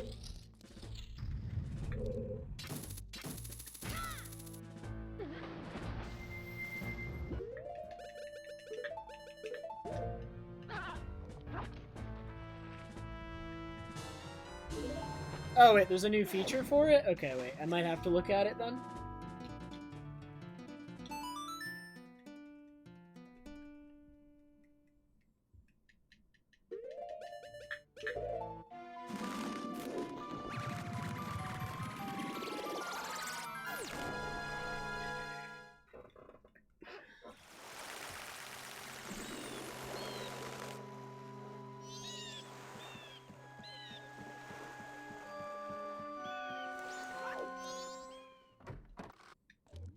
Does the gambling take place in the chat, though? I don't want to, like, fill the chat with, like, people doing the channel point gambling.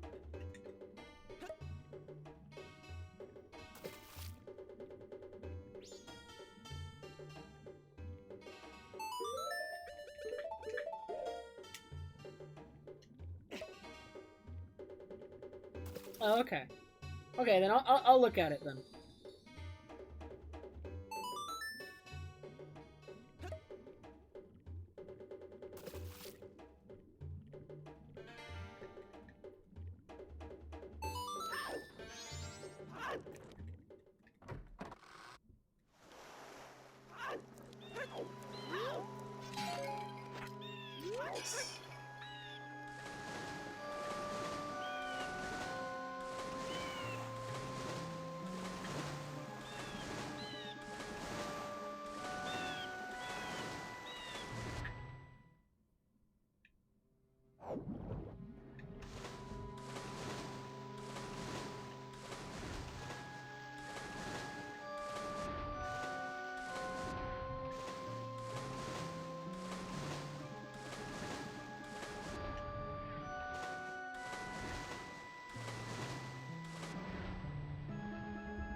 But,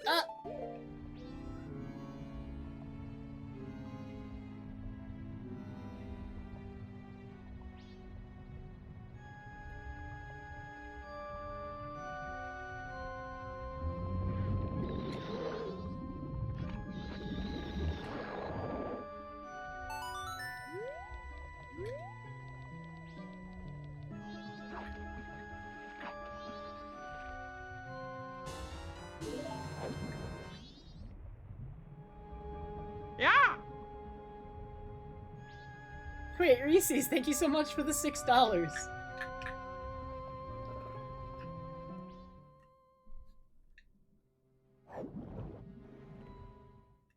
Oh my god.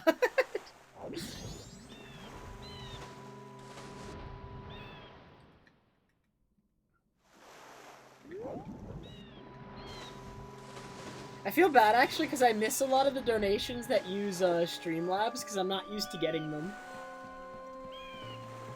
But this time I heard the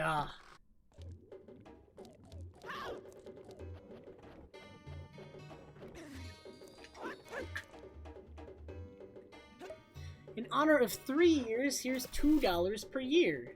Trev Smug, Trev Shades. Alright. Thank you very much.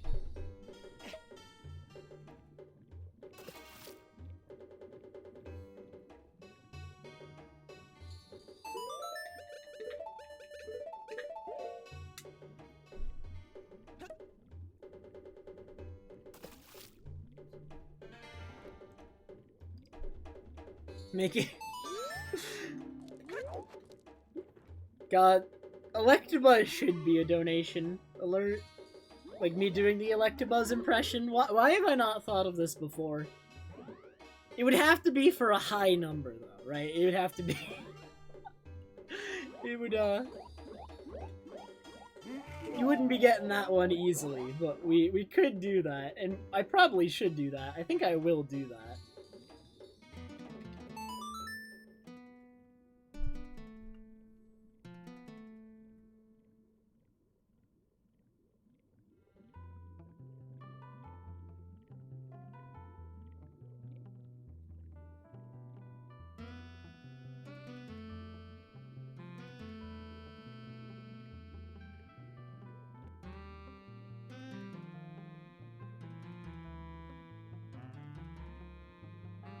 Electabuzz is... It's 125? Alright, $125. That's a lot.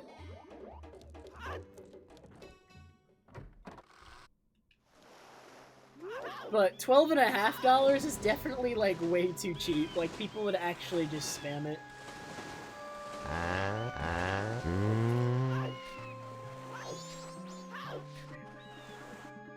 Thanks for the 125 bits, Reese's. I mean, maybe Reese's, maybe. But if I do it for you, Reese's, everyone's gonna want it. That's just... I mean, I'd be doing Electabuzz all day.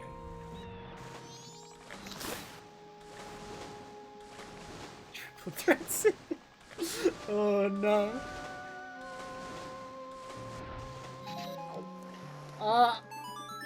I don't need those bombs. I don't need them. Don't need them.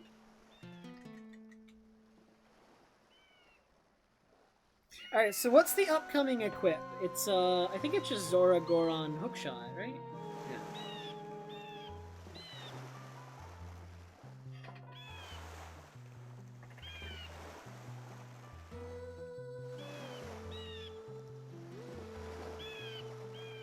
Why does my earbud keep falling out?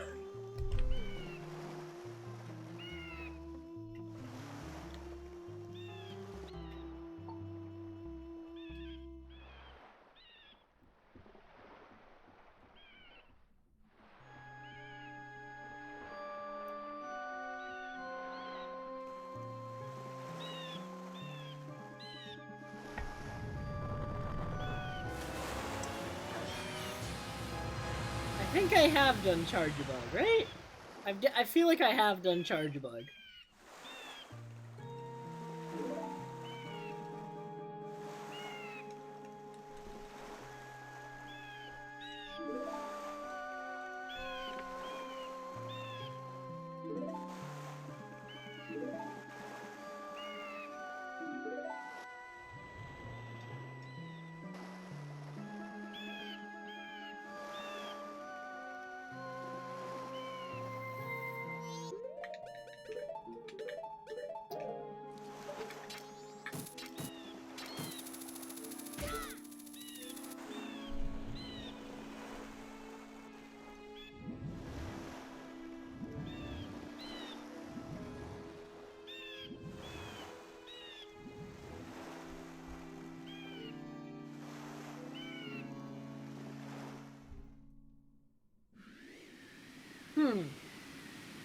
I'm on PB pace right now.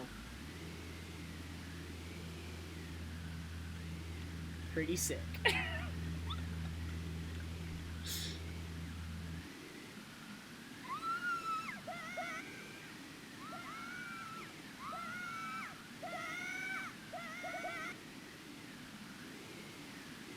My PB got New Wave Bossa Nova at 156.45.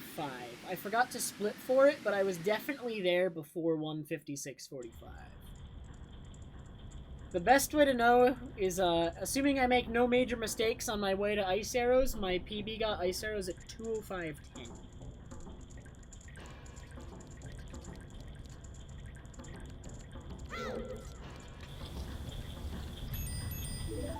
Yeah, isn't Reggie Alecki, or whatever it's called, faster than Deoxys speed?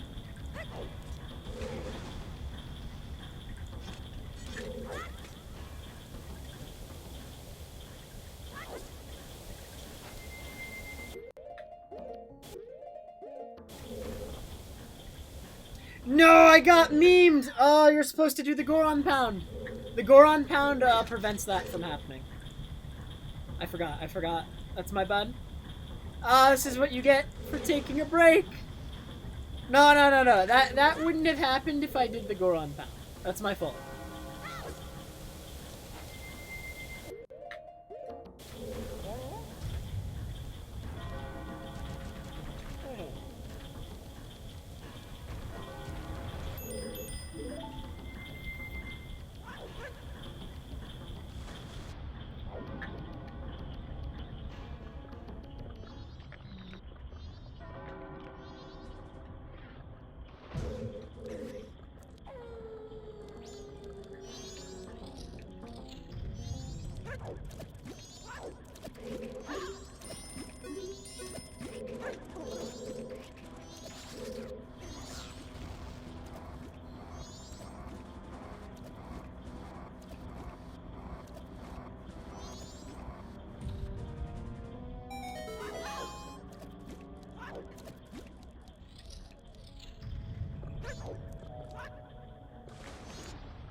Open the door!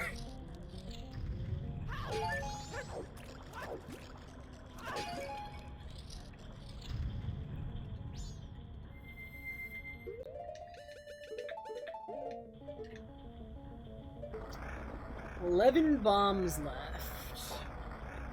That's okay.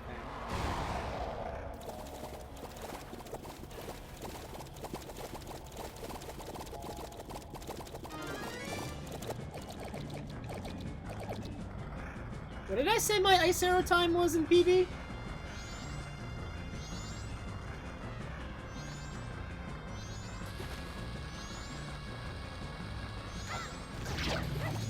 Oh, that was late!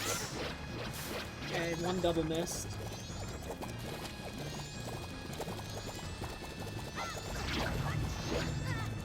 Really? That didn't double. Okay. Can I get this one?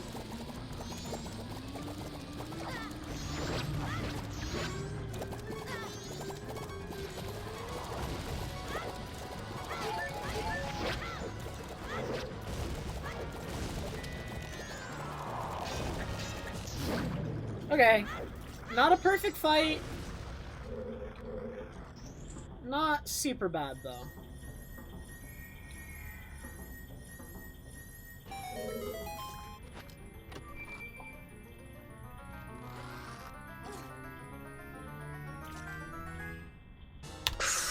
Cloggers, bro!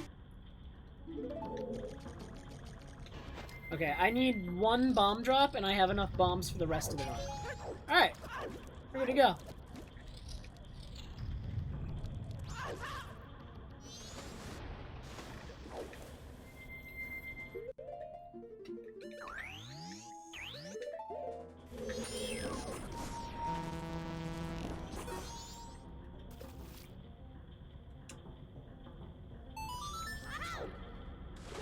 Dude, I hate that. That's so dumb, man.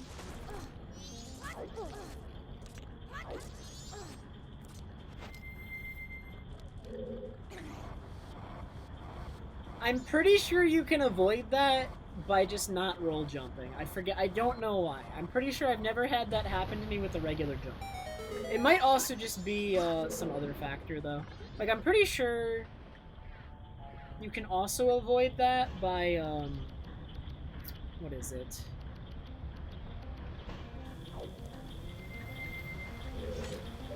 It might also be possible to avoid that by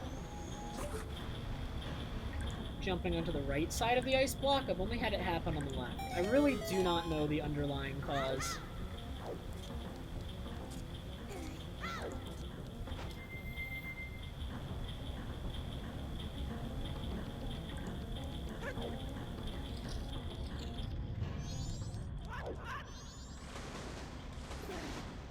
No, dude.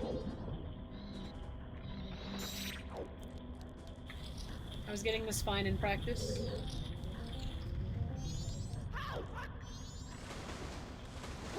There we go.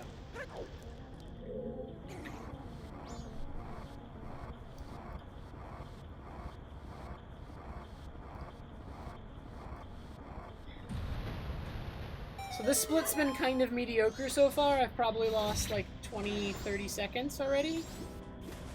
Probably more like 20. But, at Ice Arrows, I was 3 minutes ahead of my route PB.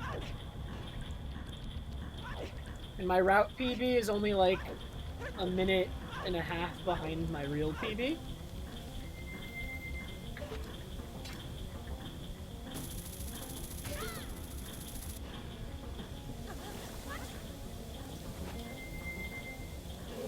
Oh wait, I'm gonna go for something new I learned to do, and if I get it, it's super sick, but the timing is kinda tight.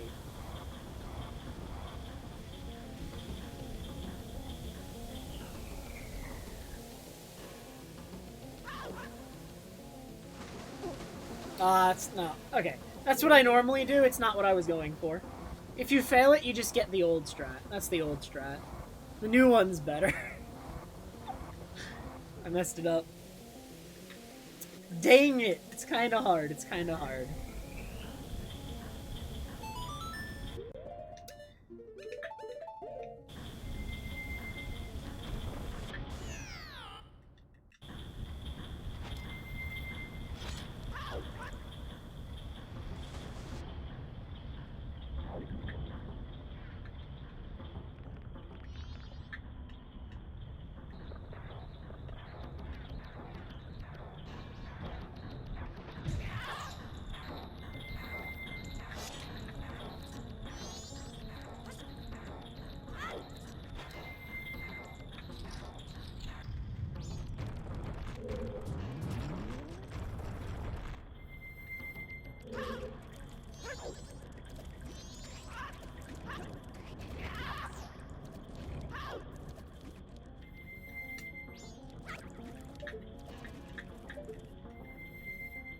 In practice, I was getting it consistently, Merm.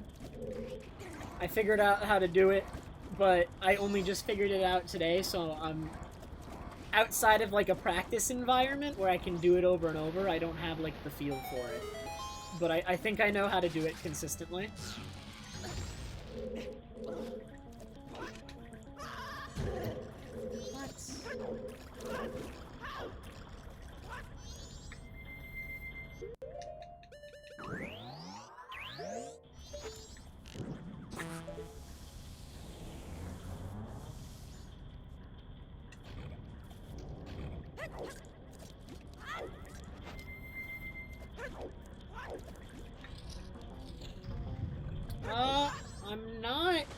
entirely sure on your meaning, Conk.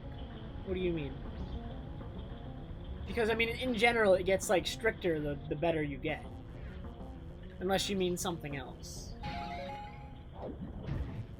Oh, so I'm supposed to get the magic earlier? Near... in the main room?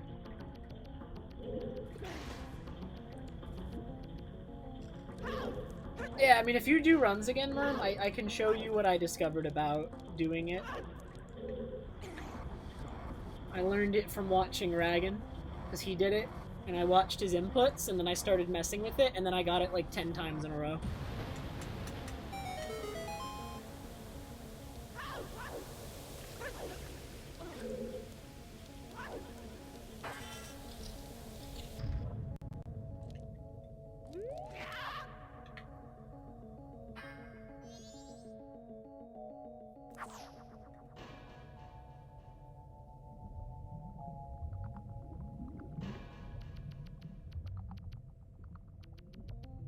I mean, there was a sharp increase in the difficulty of PBing when my time was like back when I first started Glitchless, it got really hard around like the 250 range to keep PBing.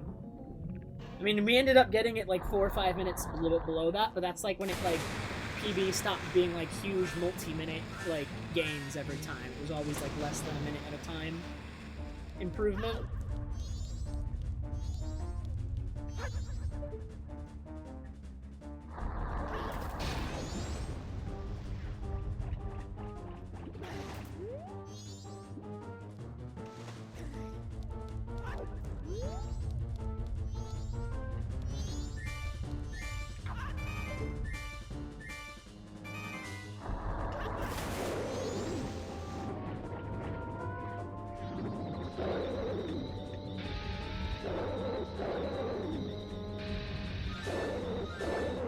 Nope.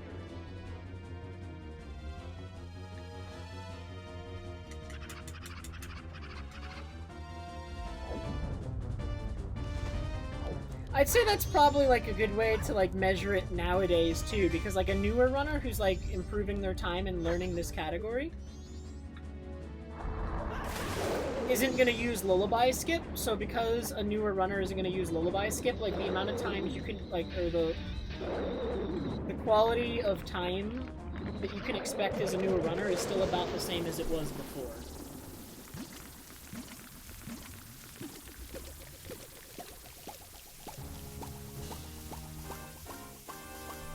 Dang, I lost like a minute in this temple. I'm only 2 minutes ahead of PB now. Gotta practice Great Bay for sure. Loggers, bro!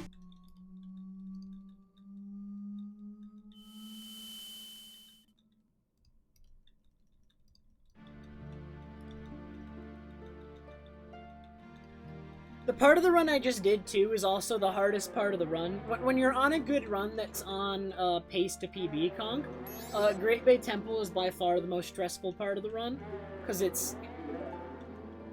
Well, typically, like, the stress of a run builds up, like, the later in the run you go. Even though it's not, like, the latest part of the run, it's the hardest part of the run. And so much time can be lost in Great Bay Temple in this category. It's by far the hardest temple in Glitchless.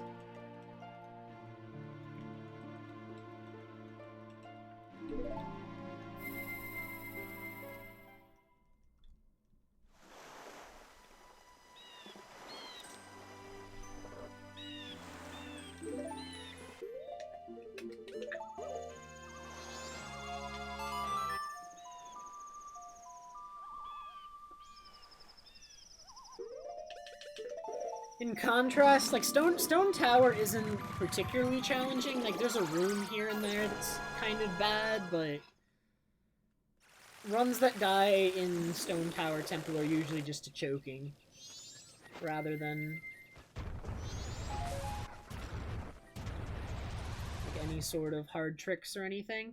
There's like 1 or 2 rooms in Stone Tower that can like kind of mess you up a little bit, but usually not that much.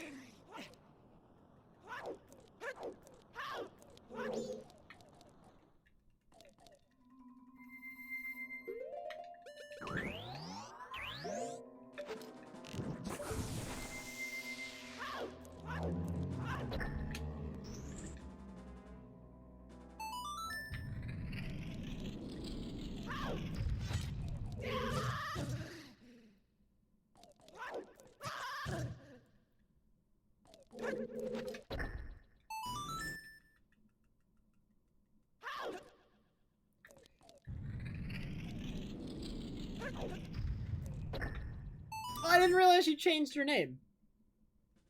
It's even possible that you told me once before, but I'm like really bad at remembering that sort of thing. Like, names are already a struggle for me. But I do remember that username.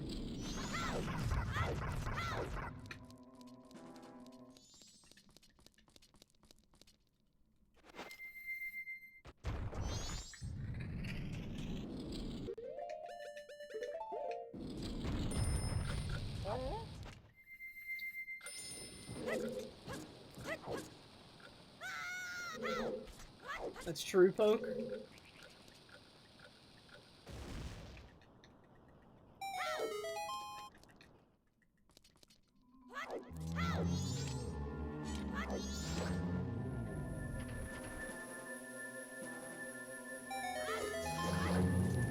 Okay, so now we need this and this.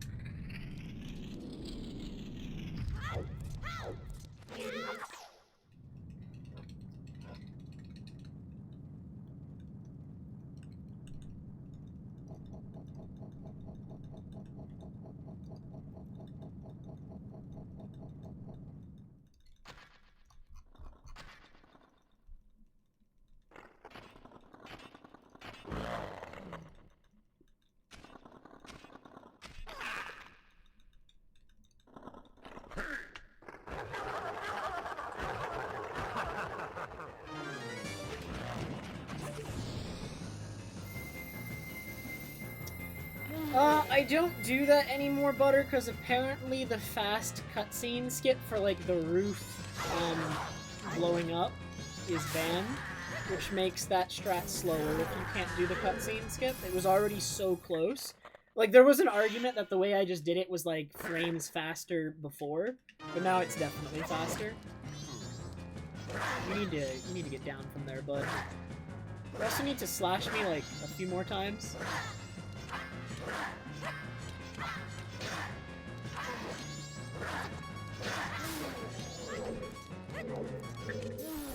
That was kind of slow. I should not have... Did I get the heart pea or the heart container after Georg? I definitely should not have done that. Why did I do that?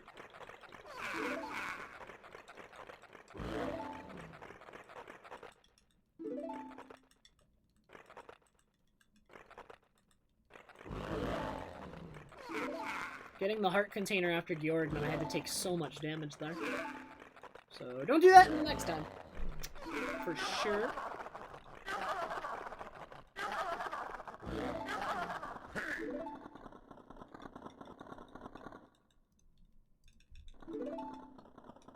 Hey, Zombie Slayer. Hey, Anime Game Kid.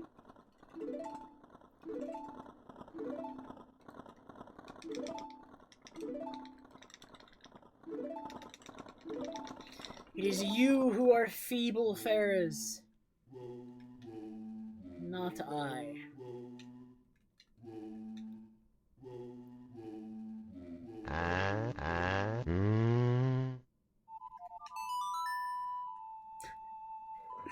No, it makes the run slower.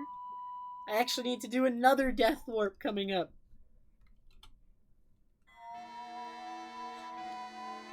Thank you for the 100 bits though, Anime Game Kid.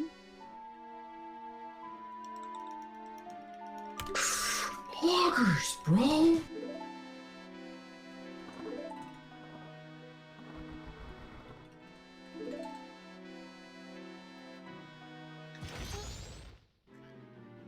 Ouch.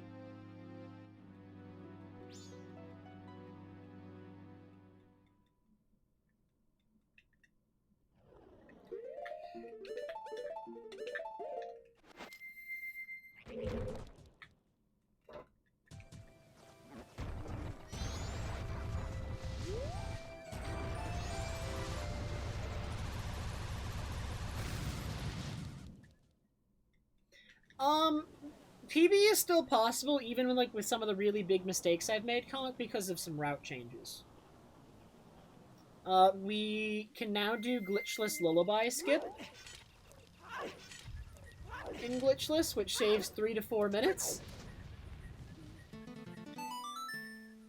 So we haven't quite got Glitchless back down to the level of optimization it was at before yet, because that's still like a newer development and fewer runs with that have been done.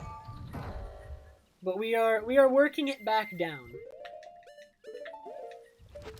For context, I believe the record before Glitchless Lullaby Skip was like a mid 245 by Ragan, and right now the world record is a 243 by Ragan. So it's already 2 minutes shorter, but it can be lower. It can be lower.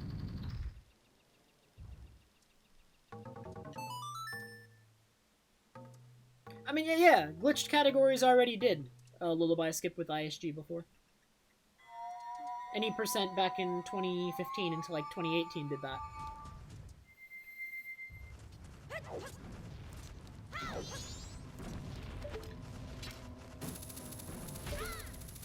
There's a keys coming for me.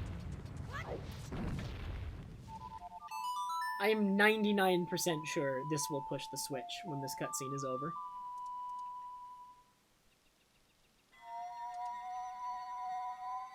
I'm 100% sure.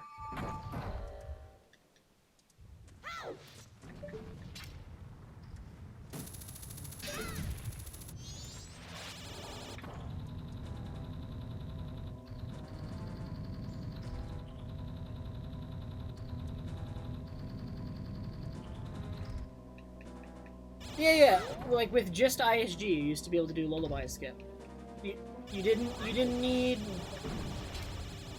Goron or anything like that.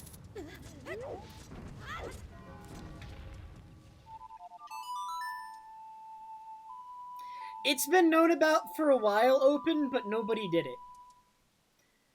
It was never even discussed about, like no one ever even thought to discuss, like, should it be allowed? Because nobody wanted to do it, and nobody did it. So it never came up in discussions, like, whether it should be allowed in Glitchless or not.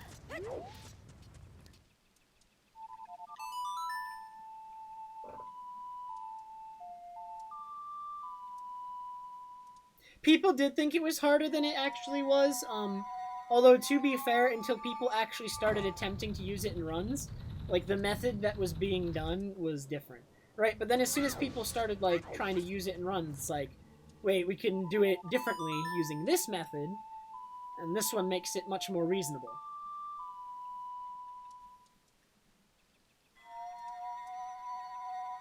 So Glitchless Lullaby Skip has actually been known about for a long time. I think the first documentation of Glitchless Lullaby Skip, wasn't it like Kita doing it tasked? I'm pretty sure Kita did it tasked years ago. Like, it's actually been known about for years.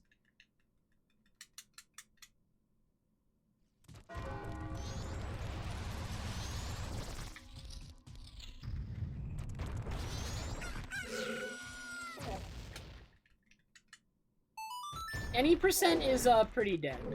Very few people run any percent nowadays, because any percent is literally just like all you do in any percent now is finish first cycle and then use arbitrary code execution to credits warp. That's all it is right now. It's like a 25-26 minute category. 24? 24 maybe.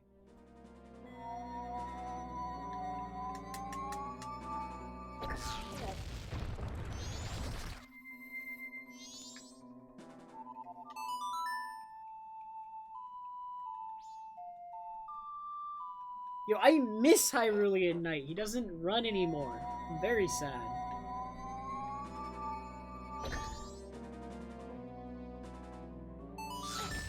Other categories essentially serve the same purpose, Anime Game Kid.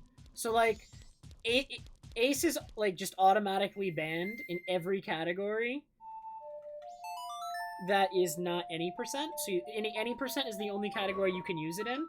And there's still all dungeons, which is basically like it's basically like it's pretty similar to old any percent. It's not exactly the same because there's still like other new stuff.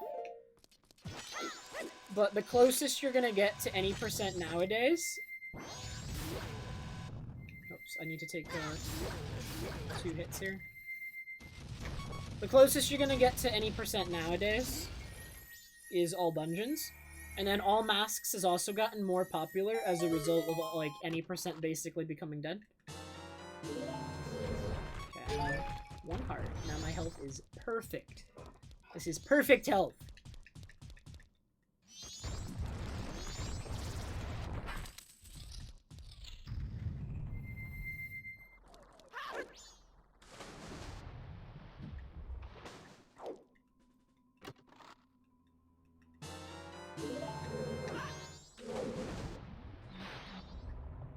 I haven't looked at the leaderboard in a while, actually. I got removed as a mod on the leaderboard. I don't know why. I was doing, like, a lot of the work moderating that leaderboard, but...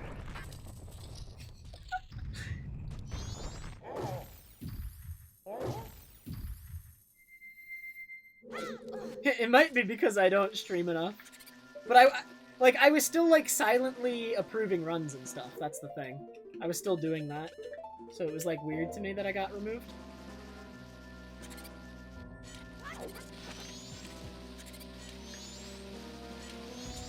Dude! I practiced this room a ton. And there was no problems. I hate this room.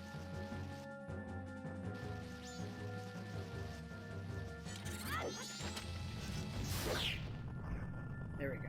The bomb is supposed to blow them up like that.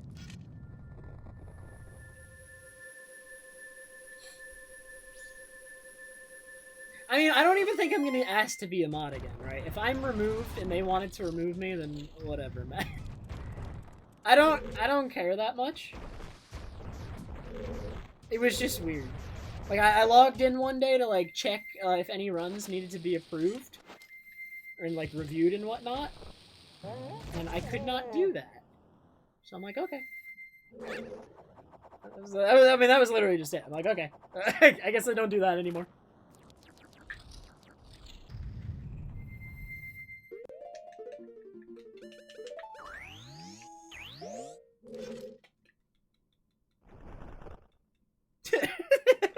True, Miriam.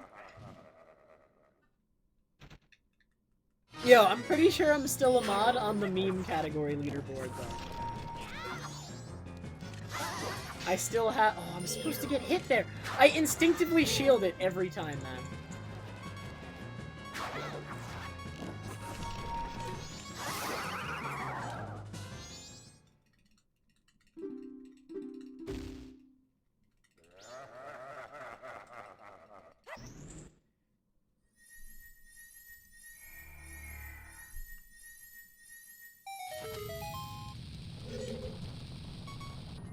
Ah, it's too early. This is a slow death warp.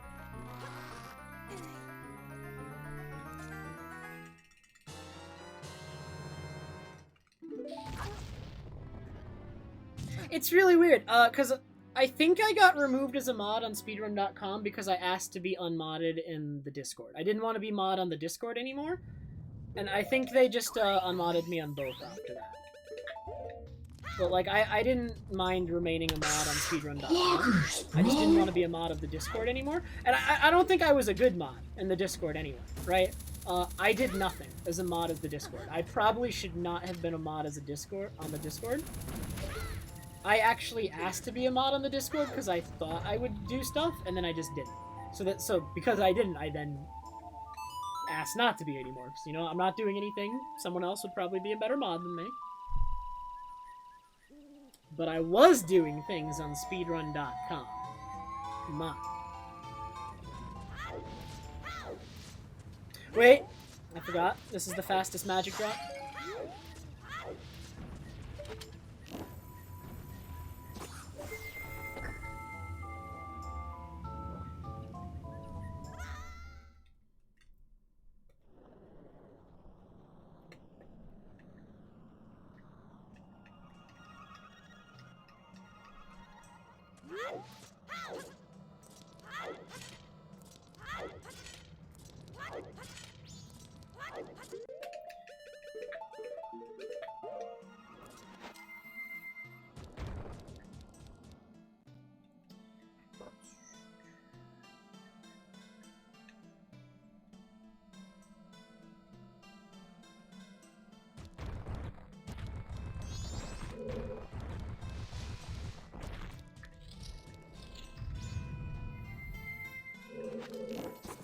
can't miss the arrow drop before... Or, no, I get it automatically anyway. I don't have to worry about missing it.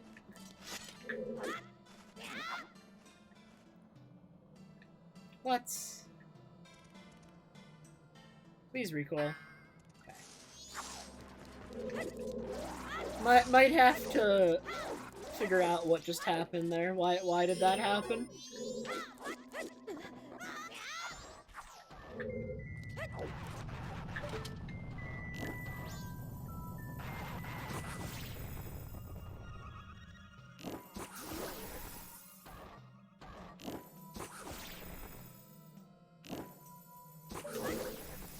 Nice. Good. Yo, this category is actually sick, Ferris. Like, the only thing in it that keeps it from being like a beginner category now is like lullaby skip, and you should just not do lullaby skip. You know what I mean? Okay, 4 arrows. That is enough. And then I will completely refill on arrows after the fight. I think I need 3.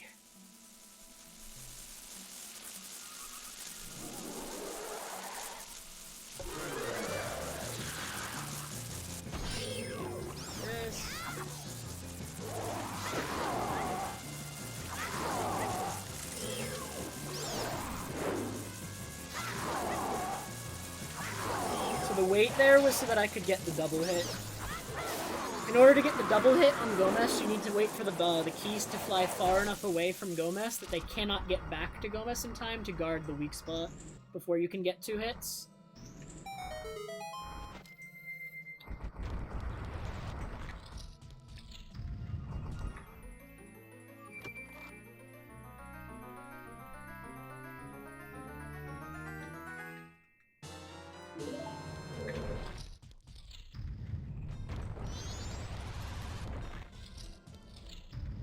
Sure I get the arrows. Yep. Ow.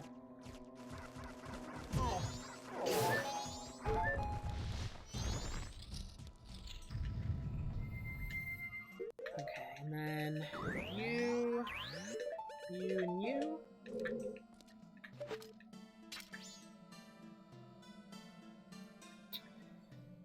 Oh my god. That might hit. Okay.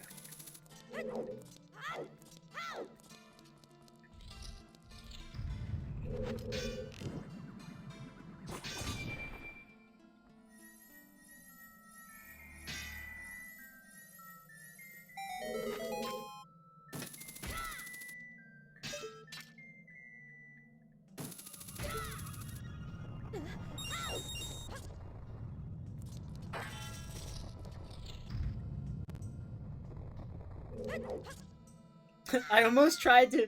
In my head, I was about to do an instant jump slash into Twin Mold loading zone, and I was gonna be really sad when I grabbed the ledge and the Jinx message popped up. Would have been tragic.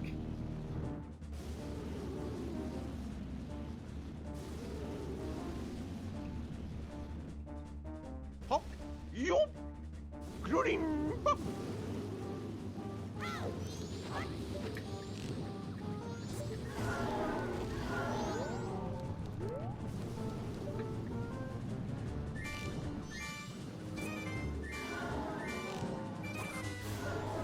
Yo, Outlander, thank you so much for the sub, man.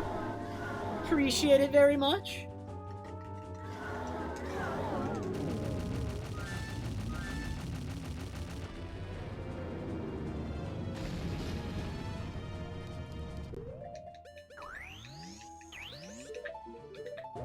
Alright, that was actually a really good first Twin Mold. Might get a good fight here if I can get the second one pretty quickly as well. Okay, that's 1, 2, 3. Aw, he didn't give me a long enough cycle to get 4. Those 3 shots were basically as fast as they could be. Okay, that was a perfect Twin Mold, other than the RNG element. I played it perfectly for the patterns I got. I'm pretty sure. I got 1 cycle blue and then 2 cycle red. That was really good. It's gonna be a hard split to beat. Loggers, bro. Alright, last split. How will we compare to my route PB right now? So my route PB at ending twin mold had a 2:35:38. So I am 2 minutes and 20 seconds ahead of it. That puts me on low 2:44 pace, which is a really good time before Lullaby Skip. So my PB is a 2:45 high, like 2:45:50 something. So I'm on almost 2-minute PB pace. I'm like 1.5 minutes, a little bit over.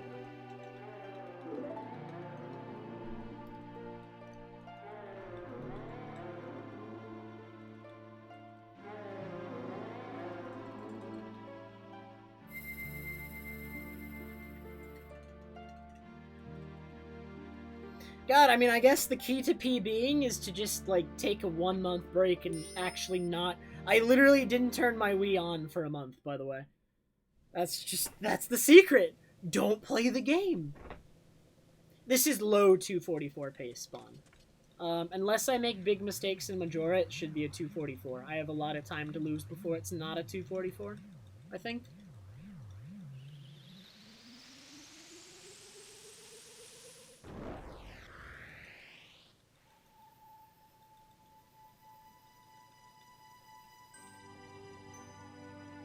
Huge plays, bananas.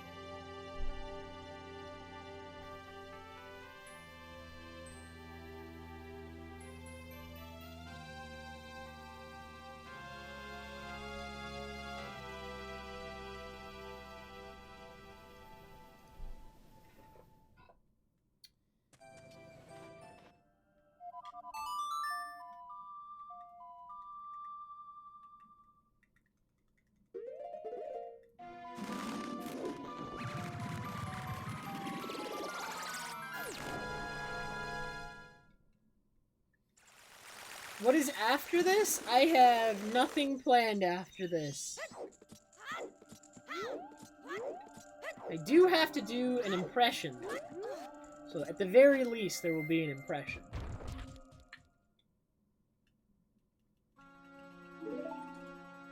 Alright, Lou. I can do that. Want to race a bunch of Gorons? Not particularly. I mean, I'll do it, but... if I'm gonna race a bunch of Gorons, I need to be racing a couple of people who are also racing a bunch of Gorons. You know what I mean, Butter?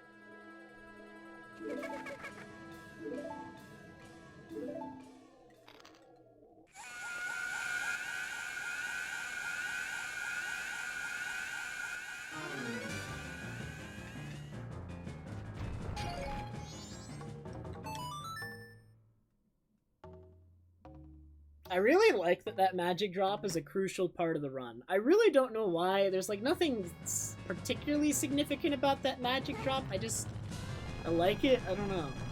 You know what I mean? I don't know how to explain it.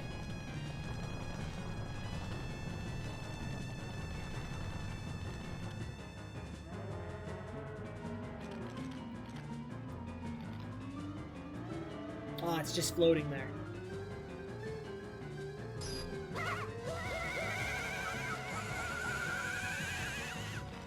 That magic drop is actually important, though. The reason, like, you could also get the magic drop that's literally in the Majora boss room. The reason you do not get the magic drop that's in the Majora boss room is you actually want to enter the Majora fight with not full magic. And so now I'm full magic now. You want to be just short of full magic, right? So I was at, like, half magic, and that's not enough. But now I'm at full magic, and I have to Goron roll to the tree on the moon when we get there. So I'm going to use a little bit of it. And it actually makes your magic perfect. It's genius. I love it.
Compared to the last run, by the way, the run that I did that died before this one, I think that one got, like, what, a 106 goats remain?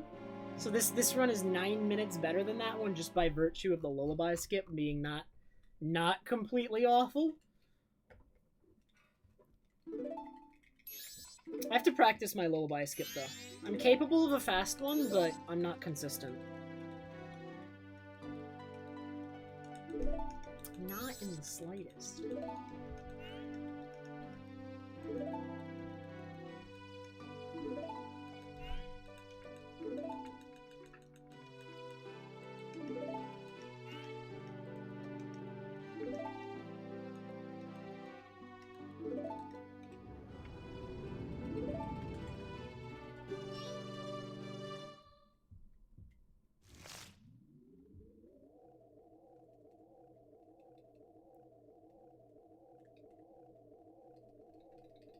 I've heard about that before, but I've never really read into, like, that sort of thing. Like, I actually don't know how effective it is and, like, what the ideal amount of off time is, right? I know...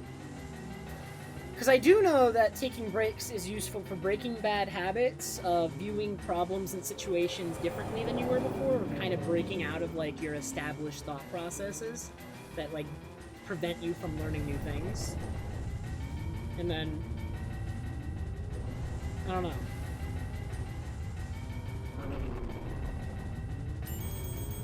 Have there been studies done on this?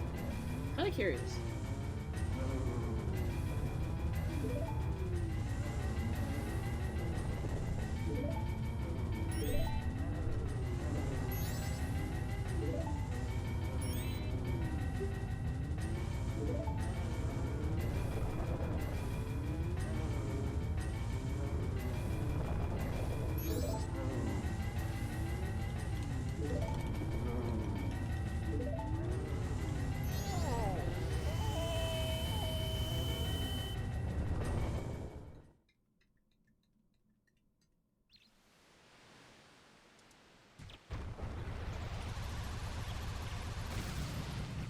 See, so we spike roll, alright, and now I'm just short of max magic, which is ideal for the fight. Right? Having full magic is actually bad, because by the end of the mask phase, you want to be almost out. But if your magic is full, you have too much.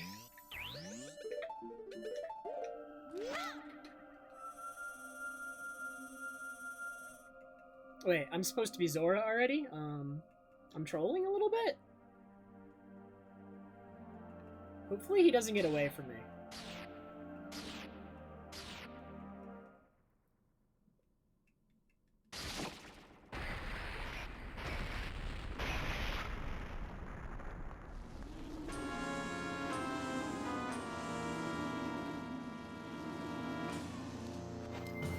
He might.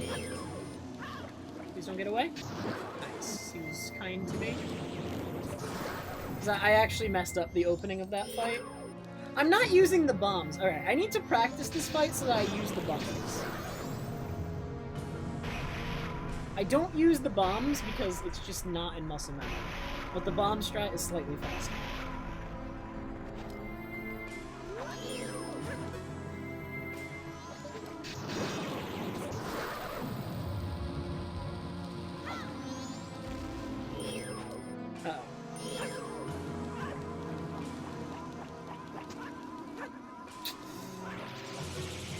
This is how we kill him.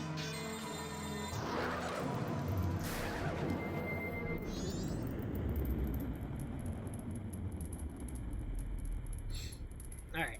So we're basically out of magic and exiting the mask phase, and now the goal is to use the last little bit of magic to try and hit him at the start here. And then after that, whether it succeeds or fails, because it's random, we're out of magic and fire regular arrows without having to re-equip.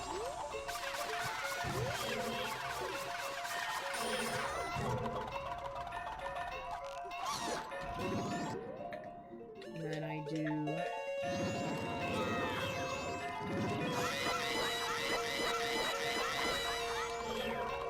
I didn't drop a bomb again?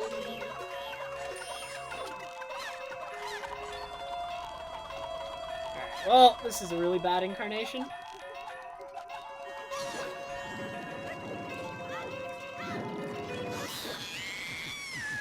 Yeah, this is looking like a 244. Maybe if my incarnation was, like, fast and immediate, it could have been a 243, but that was a really, really bad incarnation. I messed that, and it was, like, partially my fault, too. It wasn't just random.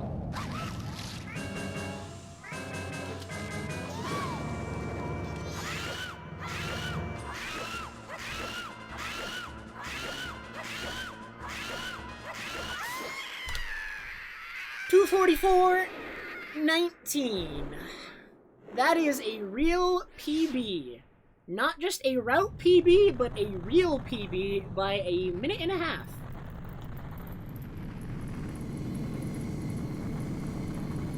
World record, not quite. So the actual world record is what? Let me grab it real quick. World record is 2:42.16, so I need to cut 2 minutes off the run I just did. That is not in the slightest impossible. This run was my first complete run in over a month. I think we can cut 2 minutes off. Okay. I think the goal is going to be sub 240. We're going to be looking to get a sub 240 for sure. Right? The world record's at 242. This category can probably go to sub 240 though. After I'm done with Glitchless Stellari. I think I'm doing 100% Glitchless next.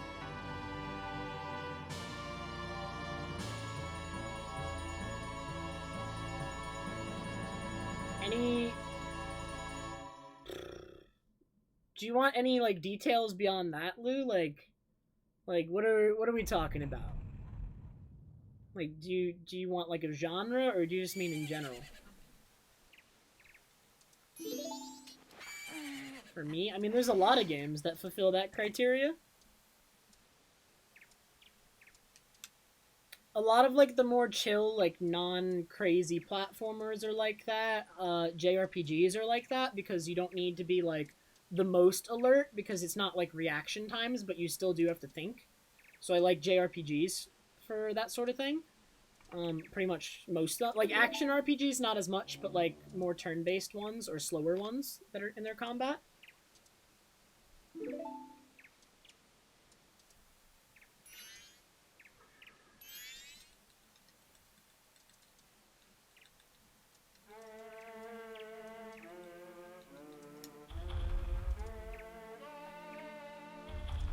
Thanks, Sample. And your opinion about JRPGs is bad, and you are bad. Oh my... Alright. So, Merm, you are going to have mod for the next 1 minute, and for the next 1 minute, Sample is not going to have mod. Do with that what you will. You have 1 minute.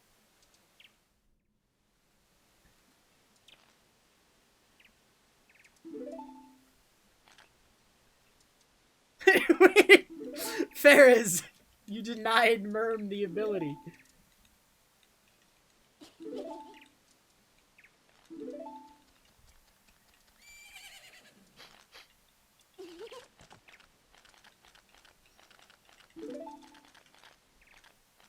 Thanks, Bond.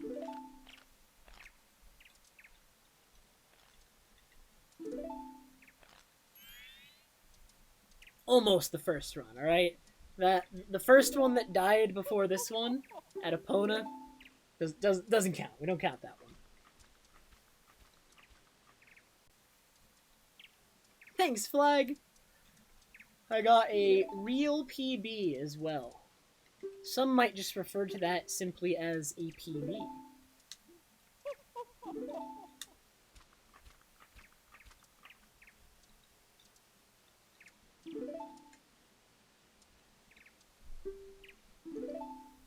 So yeah, for sure the goal is going to be sub 240. 2 more minutes for world record, but another 2 minutes beyond that for a sub 240. I think that's doable. I made a couple mistakes. The lullaby skip wasn't perfect in this run. What try bombs did I get? I got second try bombs, so there's a little bit of time saved there. Palace was okay. Great Bay Temple. Great Bay Temple, I lost like a minute. Like a minute can be saved just in Great Bay Temple. Everything else wasn't good though. There was like some stuff where like no major errors occurred, but like movement was bad, or I was slow, or I like wasted time on equips and. How did Snowhead go? Wasn't Snowhead slow? I think Snowhead was slow. Snowhead was slow. Wait a minute, because I had crit health. Fire arrow split was slow. Yo, Assassin! Thank you so much for the 55-month resub. That is a lot of months.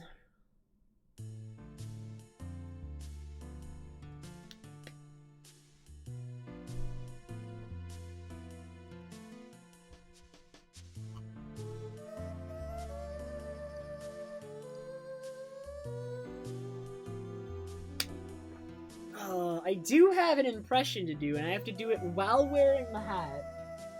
While holding... What's that one's name again? There's like... Is it... There's Hat Trem, which I think is the mid-evolution, but that one's the base evolution. What's that one called? It's like... So it's Hatena, Hat Trem, and then what's the... Hatena, Hat Trem, and then something else with hat.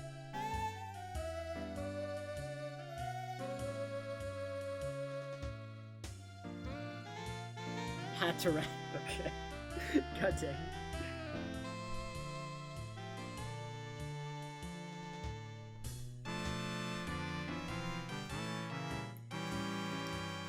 I do have to do the Pokemon impression. God, if I do it now, it's gonna be in the YouTube video. Do I really want to preserve this in the YouTube video? I'm gonna scare away everyone that watches YouTube.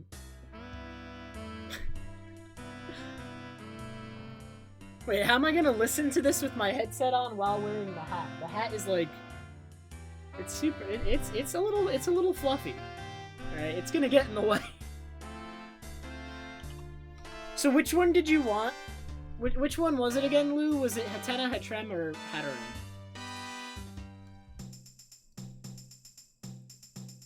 Hatrem.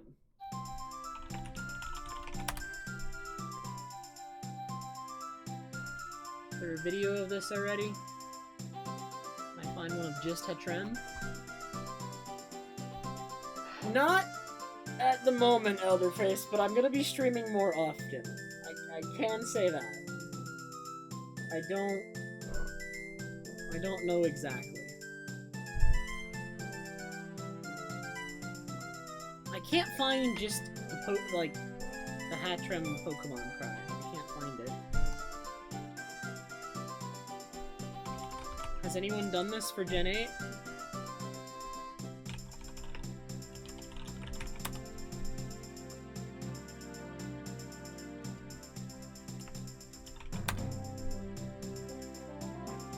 I actually can't find it. I mean, I found a video of Pokemon Generation 8 cries, but it's only 2 minutes. It can't be all of them, can it? Oh, it actually just is all of them. Let me find it. I'm looking. I couldn't find just a single video, but I'm sure. Okay, here it is. Here it is.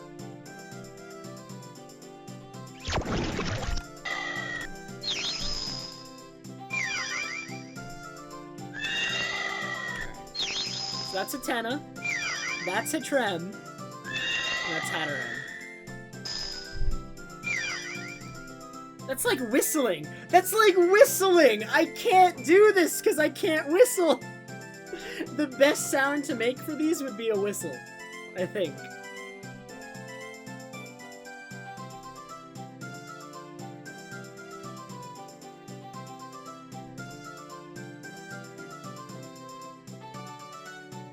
Whistle streamers now. No. No. I'm not ready, alright? I'm still recovering from finger snap stream.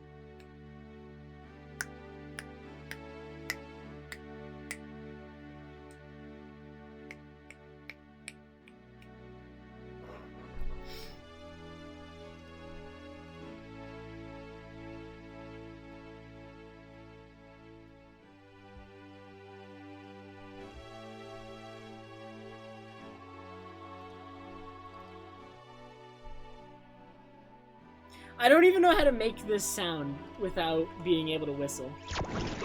That's bolty, guys. What? How do you do that without being able to whistle?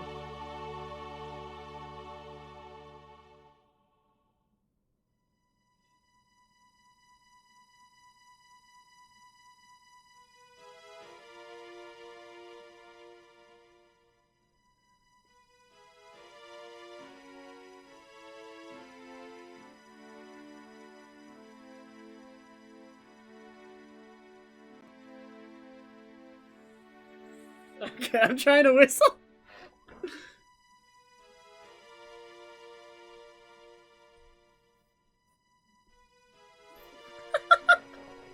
I can't. I'm not just gonna magically do it, I think. I'm like reading what Open wrote. I'm trying to do that.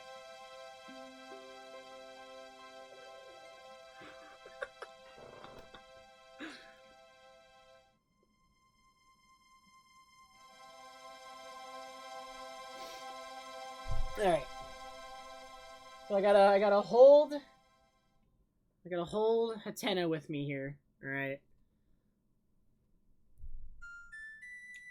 Let me get the hat.